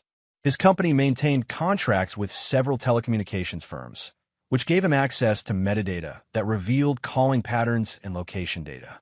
Within 48 hours, he had a clear picture of Jennifer's movements over the past 6 months. The pattern was damning. Regular visits to the downtown Marriott, always on afternoons when Emma was at school. Phone calls to a number registered to Dr. Trevor Mansfield, sometimes lasting over an hour. GPS data showing her car at the hospital on days when no appointments were scheduled. But David needed more than circumstantial evidence. He needed the complete picture. Using skills learned from years of corporate espionage, David installed monitoring software on Jennifer's laptop and phone. The process took less than 5 minutes while she showered, and within hours, he was reading text messages that felt like daggers to his chest. I can't wait to start our life together. Emma will love the house in Colorado. David suspects nothing. Once the divorce is final, we could be open about everything. I've been thinking about Dad's estate. If something happened to him, the inheritance would make everything easier. That last message stopped David cold. Judge Holloway was 73 and in good health, but he was also worth nearly $20 million. More importantly, he was the only person who might have exposed Jennifer's affair if he had discovered it. David cross-referenced the timeline of messages with Emma's accident. The pieces began fitting together in a way that made his blood run cold. Jennifer had taken Emma to her father's house not for a visit, but as part of a larger plan. The accident was meant to create a medical record that would support claims of negligence or abuse against David. Dr. Trevor Mansfield wasn't just Jennifer's lover. He was her co-conspirator. His concern about the injury pattern was designed to plant seeds of suspicion against David in official records. If Child Protective Services became involved, Jennifer would have documented evidence of her concerns about her daughter's safety with her father. The plan was diabolical in its simplicity. Create evidence of David's unfitness as a father, file for divorce with adultery claims to put him on the defensive, and walk away with custody, alimony, and eventually a share of Judge Holloway's estate when Trevor's medical expertise proved useful in hastening the old man's demise. David had seen corporate espionage and political dirty tricks, but this felt personal in a way that ignited something primal in his character. They weren't just stealing money or information. They were trying to steal his daughter and frame him as an abuser. That evening, David maintained perfect normalcy. He helped Emma with her homework, listened to Jennifer talk about her day at the prosecutor's office, where she was probably planning to quit once the divorce proceedings began, and made love to his wife with the same passion he always had. Jennifer noticed nothing different. She fell asleep in his arms, probably dreaming of her new life with Trevor while David stared at the ceiling, planning her destruction. The next morning, David made a series of phone calls. His security firm had contacts in law enforcement, private investigation, and what some might call the gray areas between legal and illegal problem-solving. By noon, he had a team assembled. Marcus Kane was a former DEA agent who specialized in long-term surveillance. Patricia Wolf was a forensic accountant who could trace financial irregularities through the most complex corporate structures. And Samuel Rodriguez was what polite society called a security consultant, a man who solved problems that couldn't be addressed through official channels. I need complete profiles on Dr. Trevor Mansfield and his financial situation, David told them during their meeting at his office. I need to know every detail of his marriage, his practice, his habits, and his vulnerabilities. What's the timeline? Marcus asked. I want everything within a week. And I want it so thoroughly documented that when I move, there won't be any possibility of recovery. Patricia pulled up Mansfield's initial financial records on her laptop. He's leveraged heavily. The medical practice, his house, even his cars are financed. His wife Patricia has family money, but it's all in trust funds he can't access directly. So he needs Jennifer's divorce settlement and her father's inheritance to maintain his lifestyle, David mused. Looks that way. And if he's planning to relocate his practice to Colorado like the messages suggest, he'll need significant capital. David stood and walked to the window overlooking the city.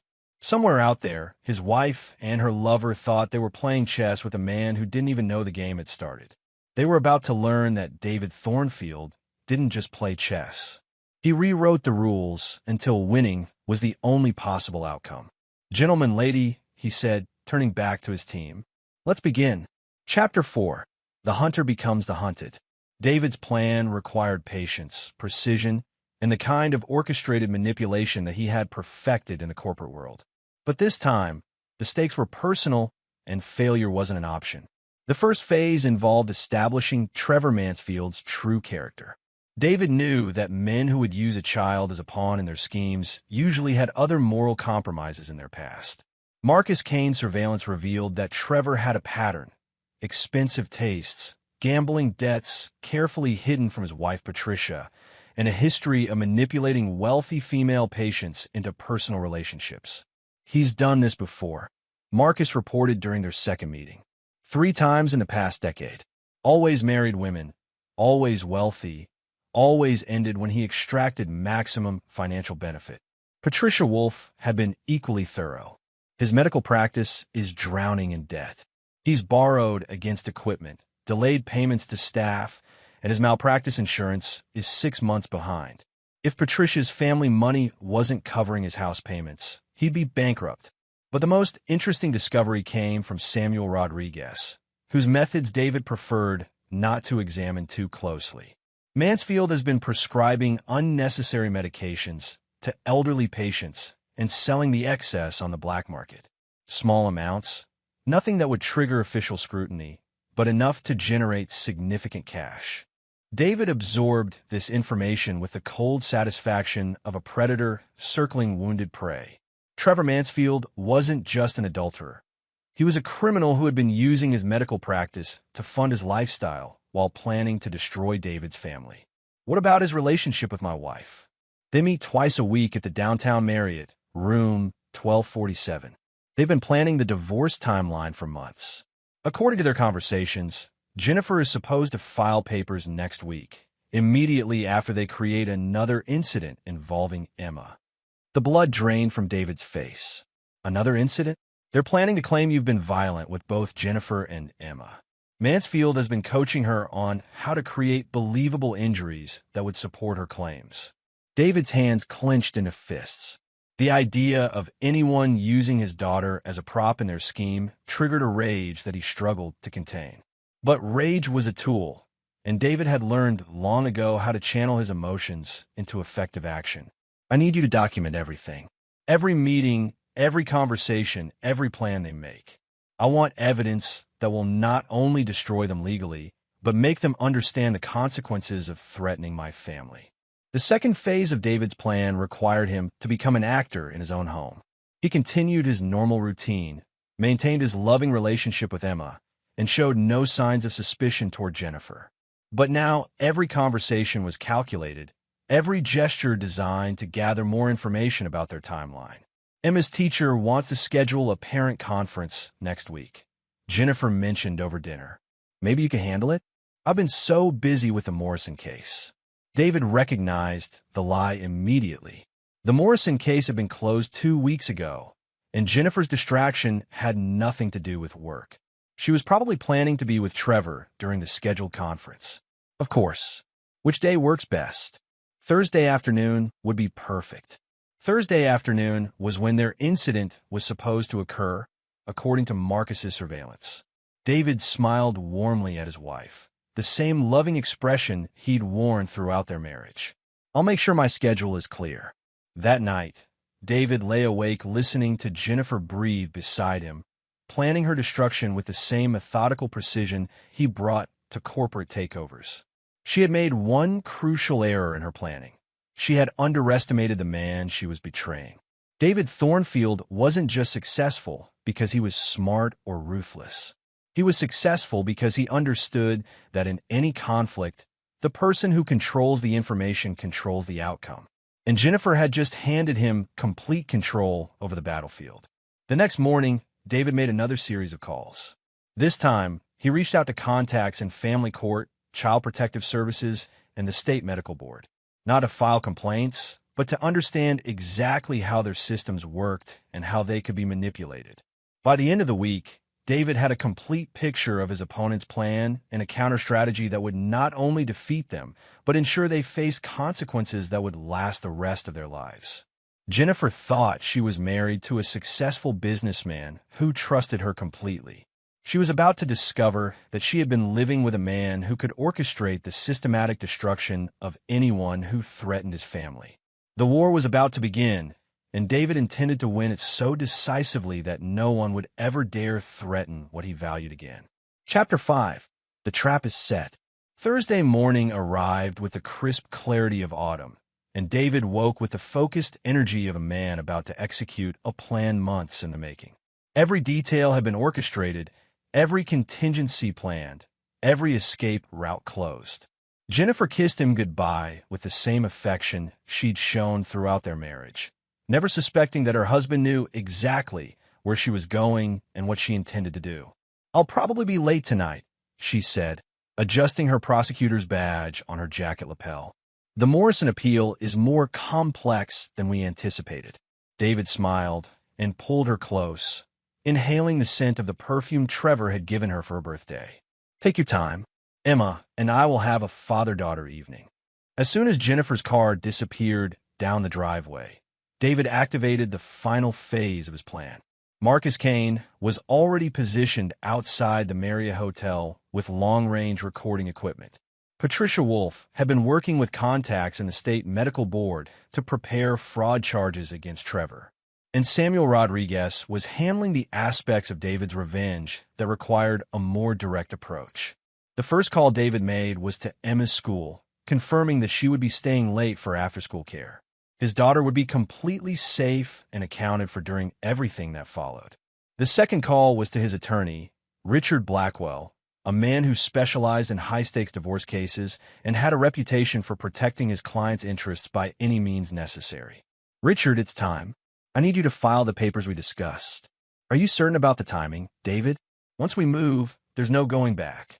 "I'm certain. They think they're setting me up.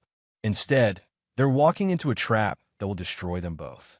The third call was to Judge Patricia Hendricks, a family court judge who owed David a favor from a previous security consultation. "Patricia, I need to schedule an emergency hearing regarding my daughter's safety. I have evidence of planned abuse and manipulation that requires immediate intervention." By noon, David had set in motion a series of events that would unfold with mechanical precision. Jennifer and Trevor thought they were the hunters, but they were about to become prey in a game where David controlled every move. At 2:30 p.m., Jennifer arrived at the Marriott Hotel, unaware that every step was being recorded. Trevor was waiting in room 1247, equally oblivious to the surveillance equipment that Marcus had installed during the hotel's staff shift change. Their conversation, captured in high-definition audio and video, was exactly what David had expected. "Are you ready for this?" Trevor asked, his hands gently touching the fake bruises that makeup had created on Jennifer's arms. "I'm scared," Jennifer admitted. "What if David fights the custody claim? He won't have a choice. Once we document his pattern of abuse, the court will have to protect Emma. And with your father's influence, we'll have support throughout the legal system." "What about the money?"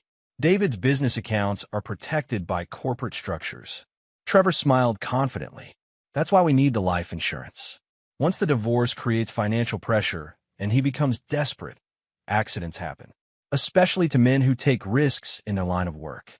David watched the live stream on his phone, his expression never changing even as his wife discussed his murder with clinical detachment.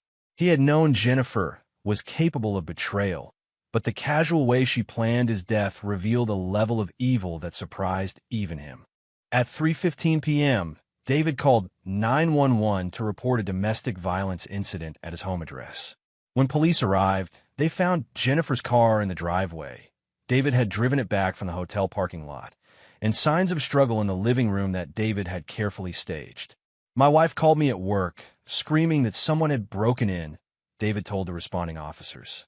"When I got here, she was gone. Her car is here, but she's not answering her phone." The officers took the report seriously, especially when David mentioned that his 6-year-old daughter had recently been injured in a suspicious accident at her grandfather's house. At 4 p.m., while police were processing the fake crime scene, Jennifer and Trevor were arrested at the hotel by federal agents on charges of conspiracy to commit fraud, insurance fraud, and conspiracy to commit murder. The evidence was overwhelming. Months of surveillance footage, recorded conversations, financial records showing Trevor's debts and fraudulent prescriptions, and Jennifer's own messages detailing their plan to kill David and frame him for child abuse. But David's revenge was just beginning. The arrests were timed to coincide with the afternoon shift change at Patricia Mansfield's charity office. She received the news of her husband's arrest while surrounded by the social circle that defined her identity. The humiliation was public and complete. Judge Ronald Holloway learned of his daughter's crimes during a dinner party with fellow judges and politicians. The scandal would end his career and destroy his reputation in the legal community he had served for 40 years.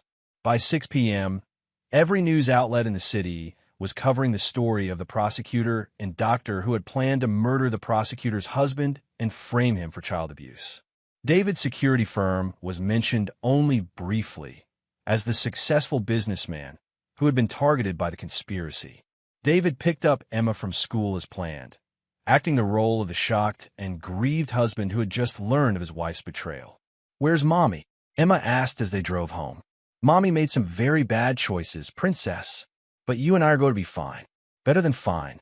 That evening, as David helped Emma with her homework and made her favorite dinner, he felt the satisfaction of a man who had not just won a war, but had redefined the terms of victory. Jennifer and Trevor thought they could use his daughter as a weapon against him. Instead, they had handed him the tools of their own destruction. And tomorrow, the real punishment would begin. Chapter 6: The Reckoning Begins. The Federal Detention Center was a gray, concrete monument to broken dreams and shattered lives. Jennifer sat in her orange jumpsuit, staring at the metal table where her attorney had laid out the evidence against her. The recordings, the surveillance footage, the financial documents. It was a perfect prosecution case with no possible defense. "How did he know?"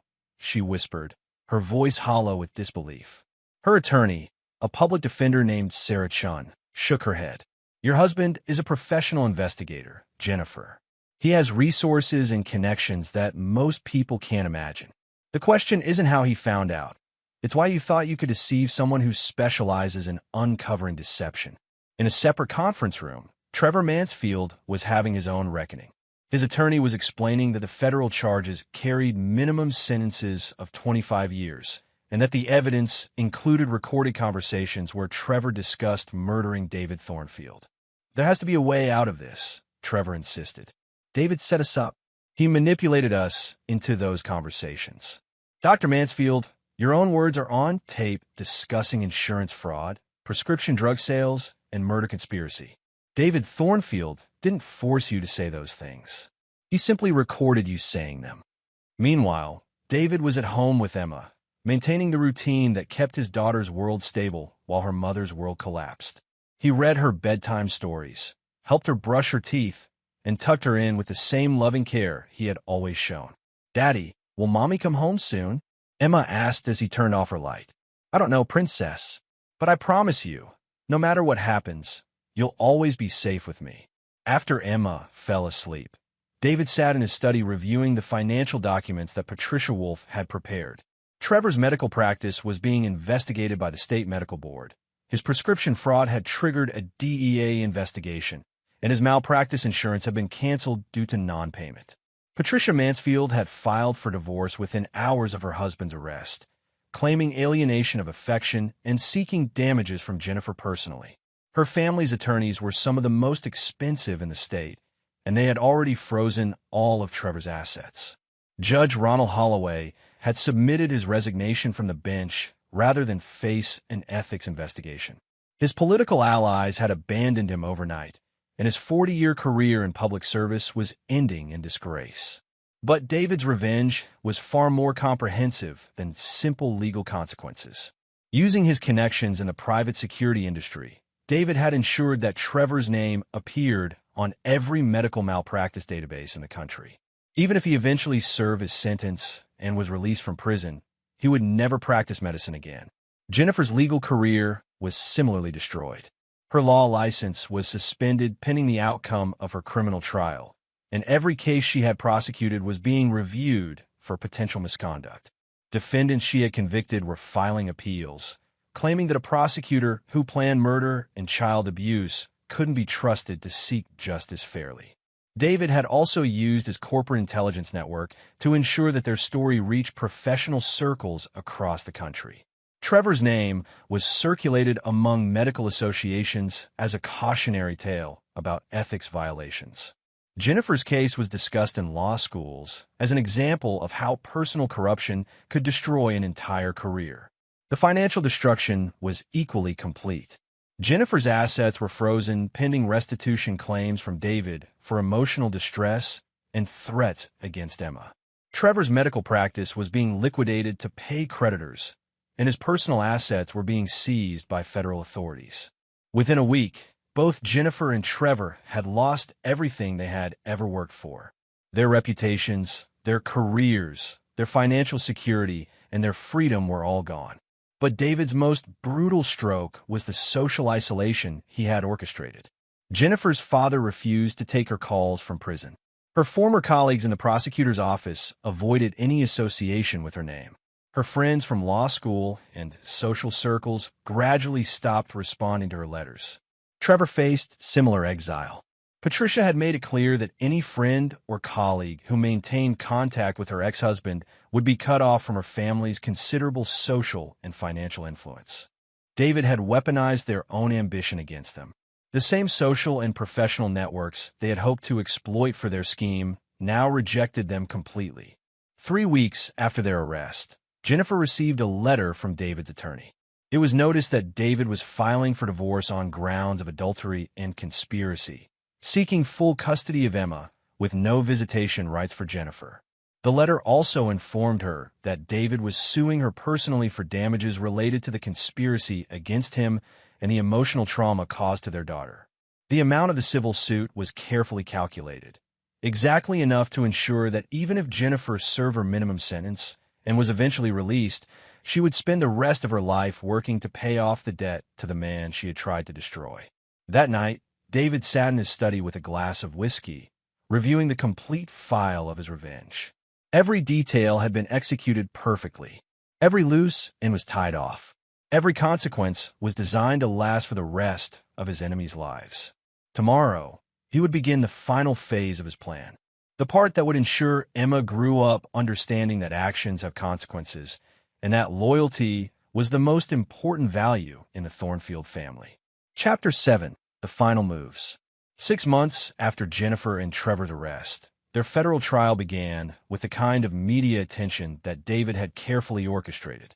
Every detail of their conspiracy was laid bare in open court, from the fake bruises on Emma to the recorded conversations about murdering David for insurance money. David attended every day of the trial, sitting in the gallery with Emma beside him.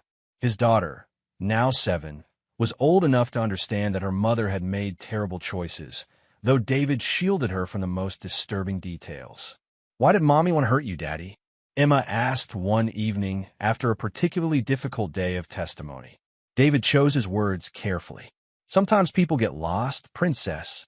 They want things so badly that they forget what's truly important. Your mother forgot that family means protecting each other not hurting each other. The trial lasted 3 weeks. Jennifer and Trevor were convicted on all counts, receiving sentences of 30 years each. The judge, in his sentencing remarks, noted the particularly heinous nature of using a child as a weapon in their conspiracy.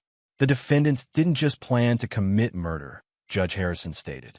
They planned to destroy an innocent child's relationship with her father and traumatize her with false accusations of abuse. This level of calculation and cruelty toward a child demands the maximum sentence allowed by law. As the verdicts were read, David watched Jennifer's face crumble with the realization that her life was effectively over. She would be 68 years old when she was eligible for parole, assuming she lived that long in federal prison. Trevor's reaction was different, a kind of hollow shock that suggested he still couldn't believe his plan had failed so completely. The charming doctor who had manipulated wealthy women for decades was now just another convicted felon facing the rest of his life behind bars. But the trial was only the legal conclusion of David's revenge. The social and financial consequences continued to ripple outward like waves from a stone dropped in still water. Patricia Mansfield's divorce had been finalized within weeks of Trevor's conviction, with a settlement that gave her everything while leaving Trevor with nothing but his legal debts. She had also filed a civil suit against Jennifer for alienation of affection, seeking damages for the destruction of her marriage. Judge Holloway's resignation had been followed by a cascade of consequences. His pension was reduced due to the ethics violations associated with his daughter's crimes. His country club membership was revoked. The law firm where he had planned to work as a consultant withdrew their offer. The old man, who had once commanded respect throughout the legal community, now lived alone in a small apartment, his reputation destroyed by his daughter's choices. David had also ensured that the extended consequences reached everyone who had enabled or supported the conspiracy. Hotel employees who had looked the other way during Jennifer and Trevor's meetings found themselves facing employment difficulties. The prosecutor's office conducted a complete review of Jennifer's cases, leading to embarrassing reversals and professional consequences for her supervisors. Even Trevor's medical practice partners faced scrutiny. The DEA investigation into his prescription fraud had expanded to examine the entire practice, resulting in license suspensions and financial audits that destroyed the careers of doctors who had trusted him. David's revenge was comprehensive and permanent. But more importantly, it served as a lesson for Emma about the nature of consequences and loyalty. "Daddy," Emma said one evening as they worked on a puzzle together, "will I ever see Mommy again?" David considered his answer carefully. Emma was young, but she was intelligent enough to understand truth when it was presented appropriately. "Someday, when you're older, you might choose to visit her in prison if you want to. But she made choices that hurt our family, and actions have consequences. The most important thing for you to remember is that loyalty works both ways. People who are loyal to you deserve your loyalty in return, and people who betray you don't deserve forgiveness." Emma nodded solemnly, her young mind processing the lesson that would shape her understanding of relationships for the rest of her life. That night, David received a letter from Jennifer's attorney. She was requesting permission to write letters to Emma, claiming that maintaining some connection with her mother would be beneficial for the child's development. David read the request twice, then fed it into his office shredder. Jennifer had forfeited her right to influence Emma's development when she chose to use their daughter as a weapon. Emma would grow up knowing the truth about her mother's choices, but she would not be subjected to manipulation disguised as maternal love. The letter was Jennifer's last attempt to reach her daughter. David's legal team had ensured that all future communications would be blocked and that Emma's location and school information were protected by court order. As far as the law was concerned, Jennifer Thornfield no longer existed in her daughter's life. David poured himself a glass of whiskey and stood at his study window, looking out at the city lights. Somewhere in a federal prison, his ex-wife was learning what it meant to cross a man who valued loyalty above all else. Somewhere else, Trevor Mansfield was discovering that manipulating the wrong person could cost everything. And in her bedroom upstairs, Emma Thornfield was sleeping peacefully, protected by a father who would never forgive anyone who threatened his family. The game was over. David had one so completely that his enemies would spend the rest of their lives paying for their mistakes. Chapter 8. Lessons in Loyalty. 2 years had passed since the trial, and Emma was thriving in ways that surprised even David. At 9 years old, she had developed the kind of emotional intelligence and moral clarity that most adults never achieved. The trauma of her mother's betrayal had been transformed into strength through David's careful guidance and unwavering protection. "Tell me again about the business trip to Chicago," Emma said as they sat at breakfast on a Saturday morning. David traveled frequently for his security firm, and Emma had learned to think of these trips as adventures they planned together. "Well, I'll be gone for 4 days, but Mrs. Rodriguez will stay with you, and we'll video call every evening at 8 o'clock.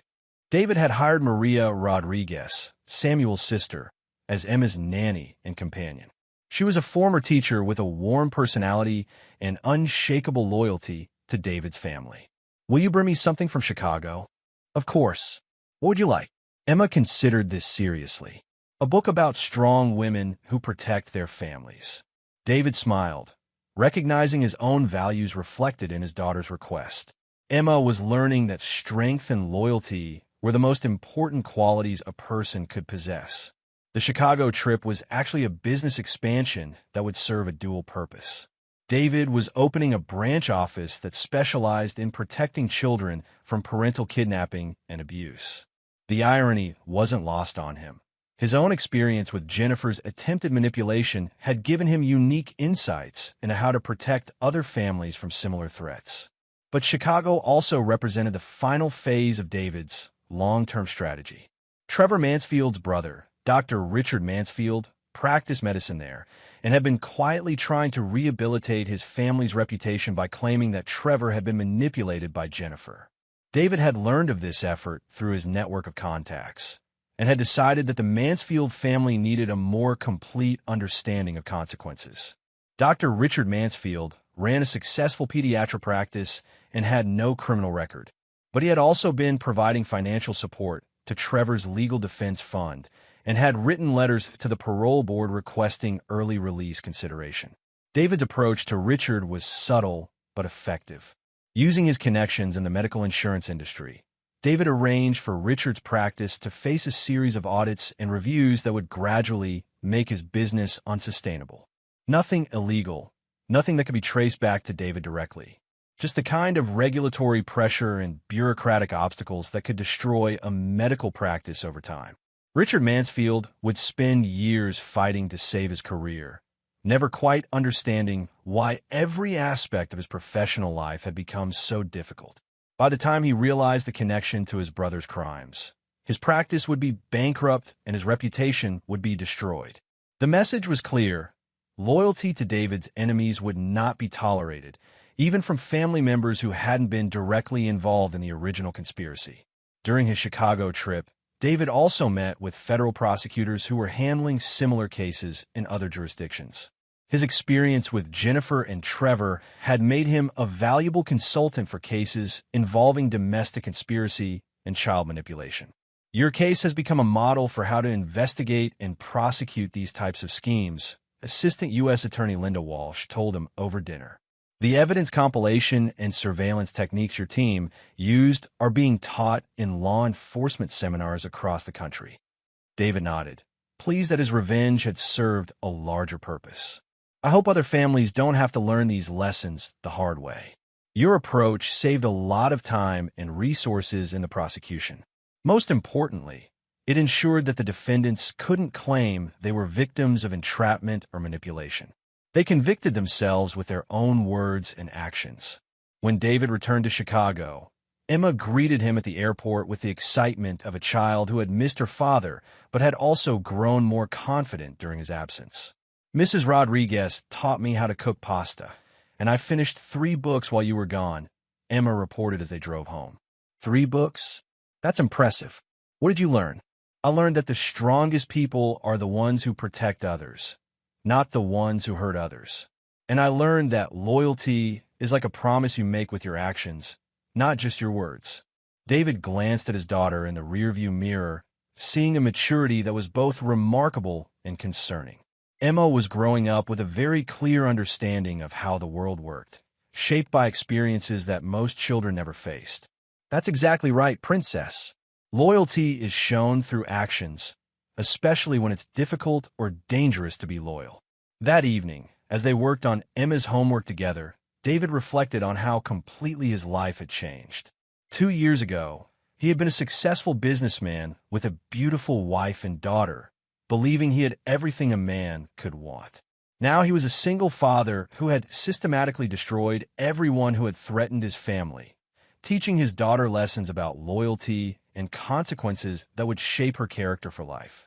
Jennifer and Trevor were beginning their 3rd year in federal prison, with 27 years remaining on their sentences. Judge Holloway had died 6 months earlier from a heart attack, alone and disgraced. Richard Mansfield's medical practice was facing its 4th regulatory audit in 18 months. The ripple effects of David's revenge continued to spread, touching everyone who had been connected to the conspiracy or who had supported his enemies afterward. But more importantly, Emma was growing up strong, confident, and clear about the difference between right and wrong. She understood that actions had consequences, that loyalty was earned through behavior, and that people who threatened families deserved no mercy. David had built a legacy that would last far beyond the prison sentences of his enemies. He had raised a daughter who would never tolerate betrayal and would never underestimate the importance of protecting those she loved. The lesson was complete, and the future was secure. Chapter 9. The Unforgiving Legacy. 5 years had passed since the trial that had destroyed Jennifer and Trevor's lives, and Emma was now 12 years old, entering her teenage years with a strength and clarity that impressed everyone who met her.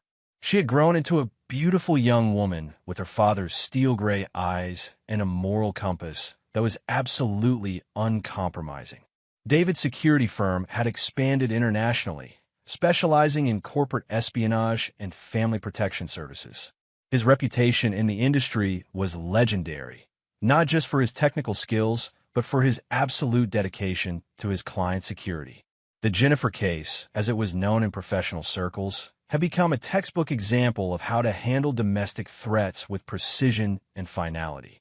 "Dad, I've been thinking about something," Emma said one evening as they sat in David's study, her homework spread across the mahogany desk that had once belonged to Judge Holloway. David had bought the desk at the estate sale after the old man's death, a final reminder of how completely he had dismantled his enemies' lives. "What's on your mind, princess?" "Mrs. Patterson at school says that forgiveness is important, that holding grudges hurts the person who holds them more than the person who did wrong. But that doesn't seem right to me." David set down the security report he was reviewing and gave Emma his complete attention. These conversations had become more frequent as she grew older, and they were among the most important moments in their relationship. "What do you think about forgiveness, Emma?" "I think it depends on what someone did and whether they would do it again if they had the chance. Some people make mistakes, but other people make choices. Mommy didn't make a mistake. She made a choice to hurt our family and use me as a weapon against you."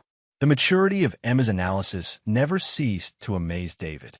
At 12, she understood human nature better than most adults. That's exactly right. Forgiveness is something that should be earned, not given freely to people who haven't changed their character or acknowledged the harm they've caused. Emma nodded thoughtfully. "Have you ever heard from Mommy since she went to prison?" "She's written letters to both of us over the years. I've kept them in case you ever want to read them when you're older, but I've never responded to them." "Good. Actions have consequences, and her actions were unforgivable." David studied his daughter's face, seeing the woman she was becoming. Emma had inherited his intensity and his protective instincts, but she had also developed a compassion for innocent people that balanced her ruthlessness toward those who chose evil. At school, Emma was known for standing up to bullies and protecting younger students. She had once gotten detention for punching a boy who was picking on a girl with disabilities, and when the principal called David to discuss her violent behavior, David had simply asked if the boy had stopped bullying other children. "Yes, he seems to have learned his lesson," the principal admitted. Then Emma accomplished her objective. Sometimes people only understand consequences, not conversations. That evening, David received a call from his attorney with news he had been expecting for some time. Jennifer's parole hearing is coming up next month, Richard Blackwell informed him. She served 7 years, and the parole board will consider early release for good behavior. What are the chances they'll approve it? Normally, I'd say minimal for someone convicted of conspiracy to commit murder. But she's been a model prisoner. She's earned her GED and a bachelor's degree through prison programs, and she's expressed remorse for her actions. David was quiet for a moment, considering the implications. I assume you'll be filing our objection to her release? Of course. We'll present evidence of the ongoing trauma to Emma and argue that Jennifer's release would pose a continued threat to your family's safety. Good. But I want to do more than just file paperwork. I want to attend the hearing personally. Richard paused. David, are you sure that's wise? Seeing Jennifer again after all these years. I want Emma to see how the justice system works, and I want Jennifer to understand that her choices have permanent consequences. Some things should never be forgiven. The parole hearing was scheduled for a cold Tuesday in February.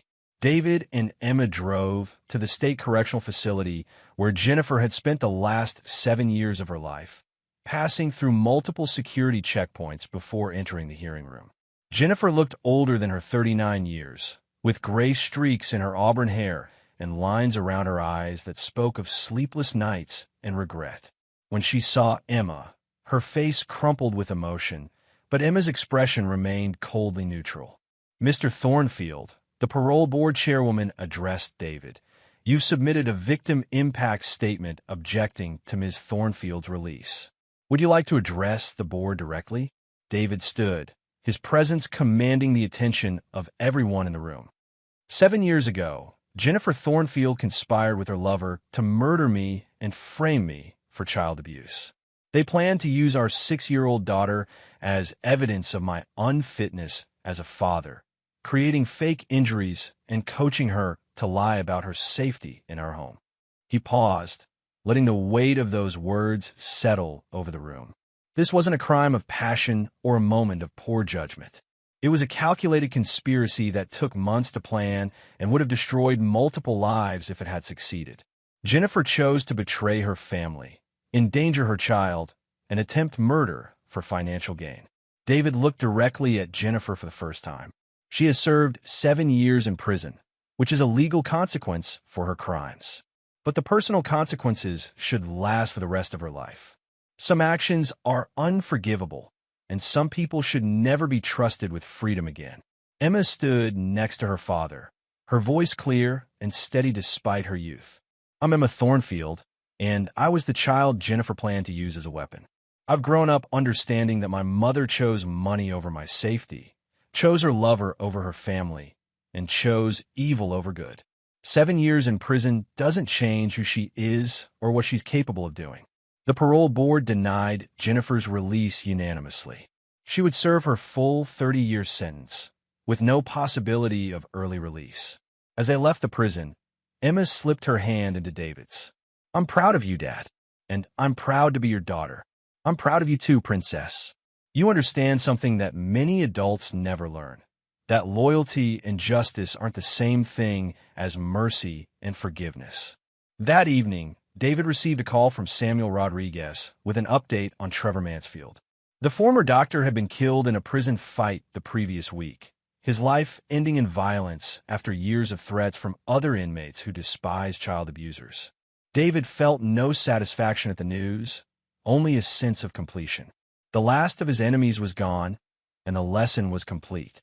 Emma grew up to become a federal prosecutor like her mother had once been, but with an unshakable moral compass and a reputation for protecting children and families from predators.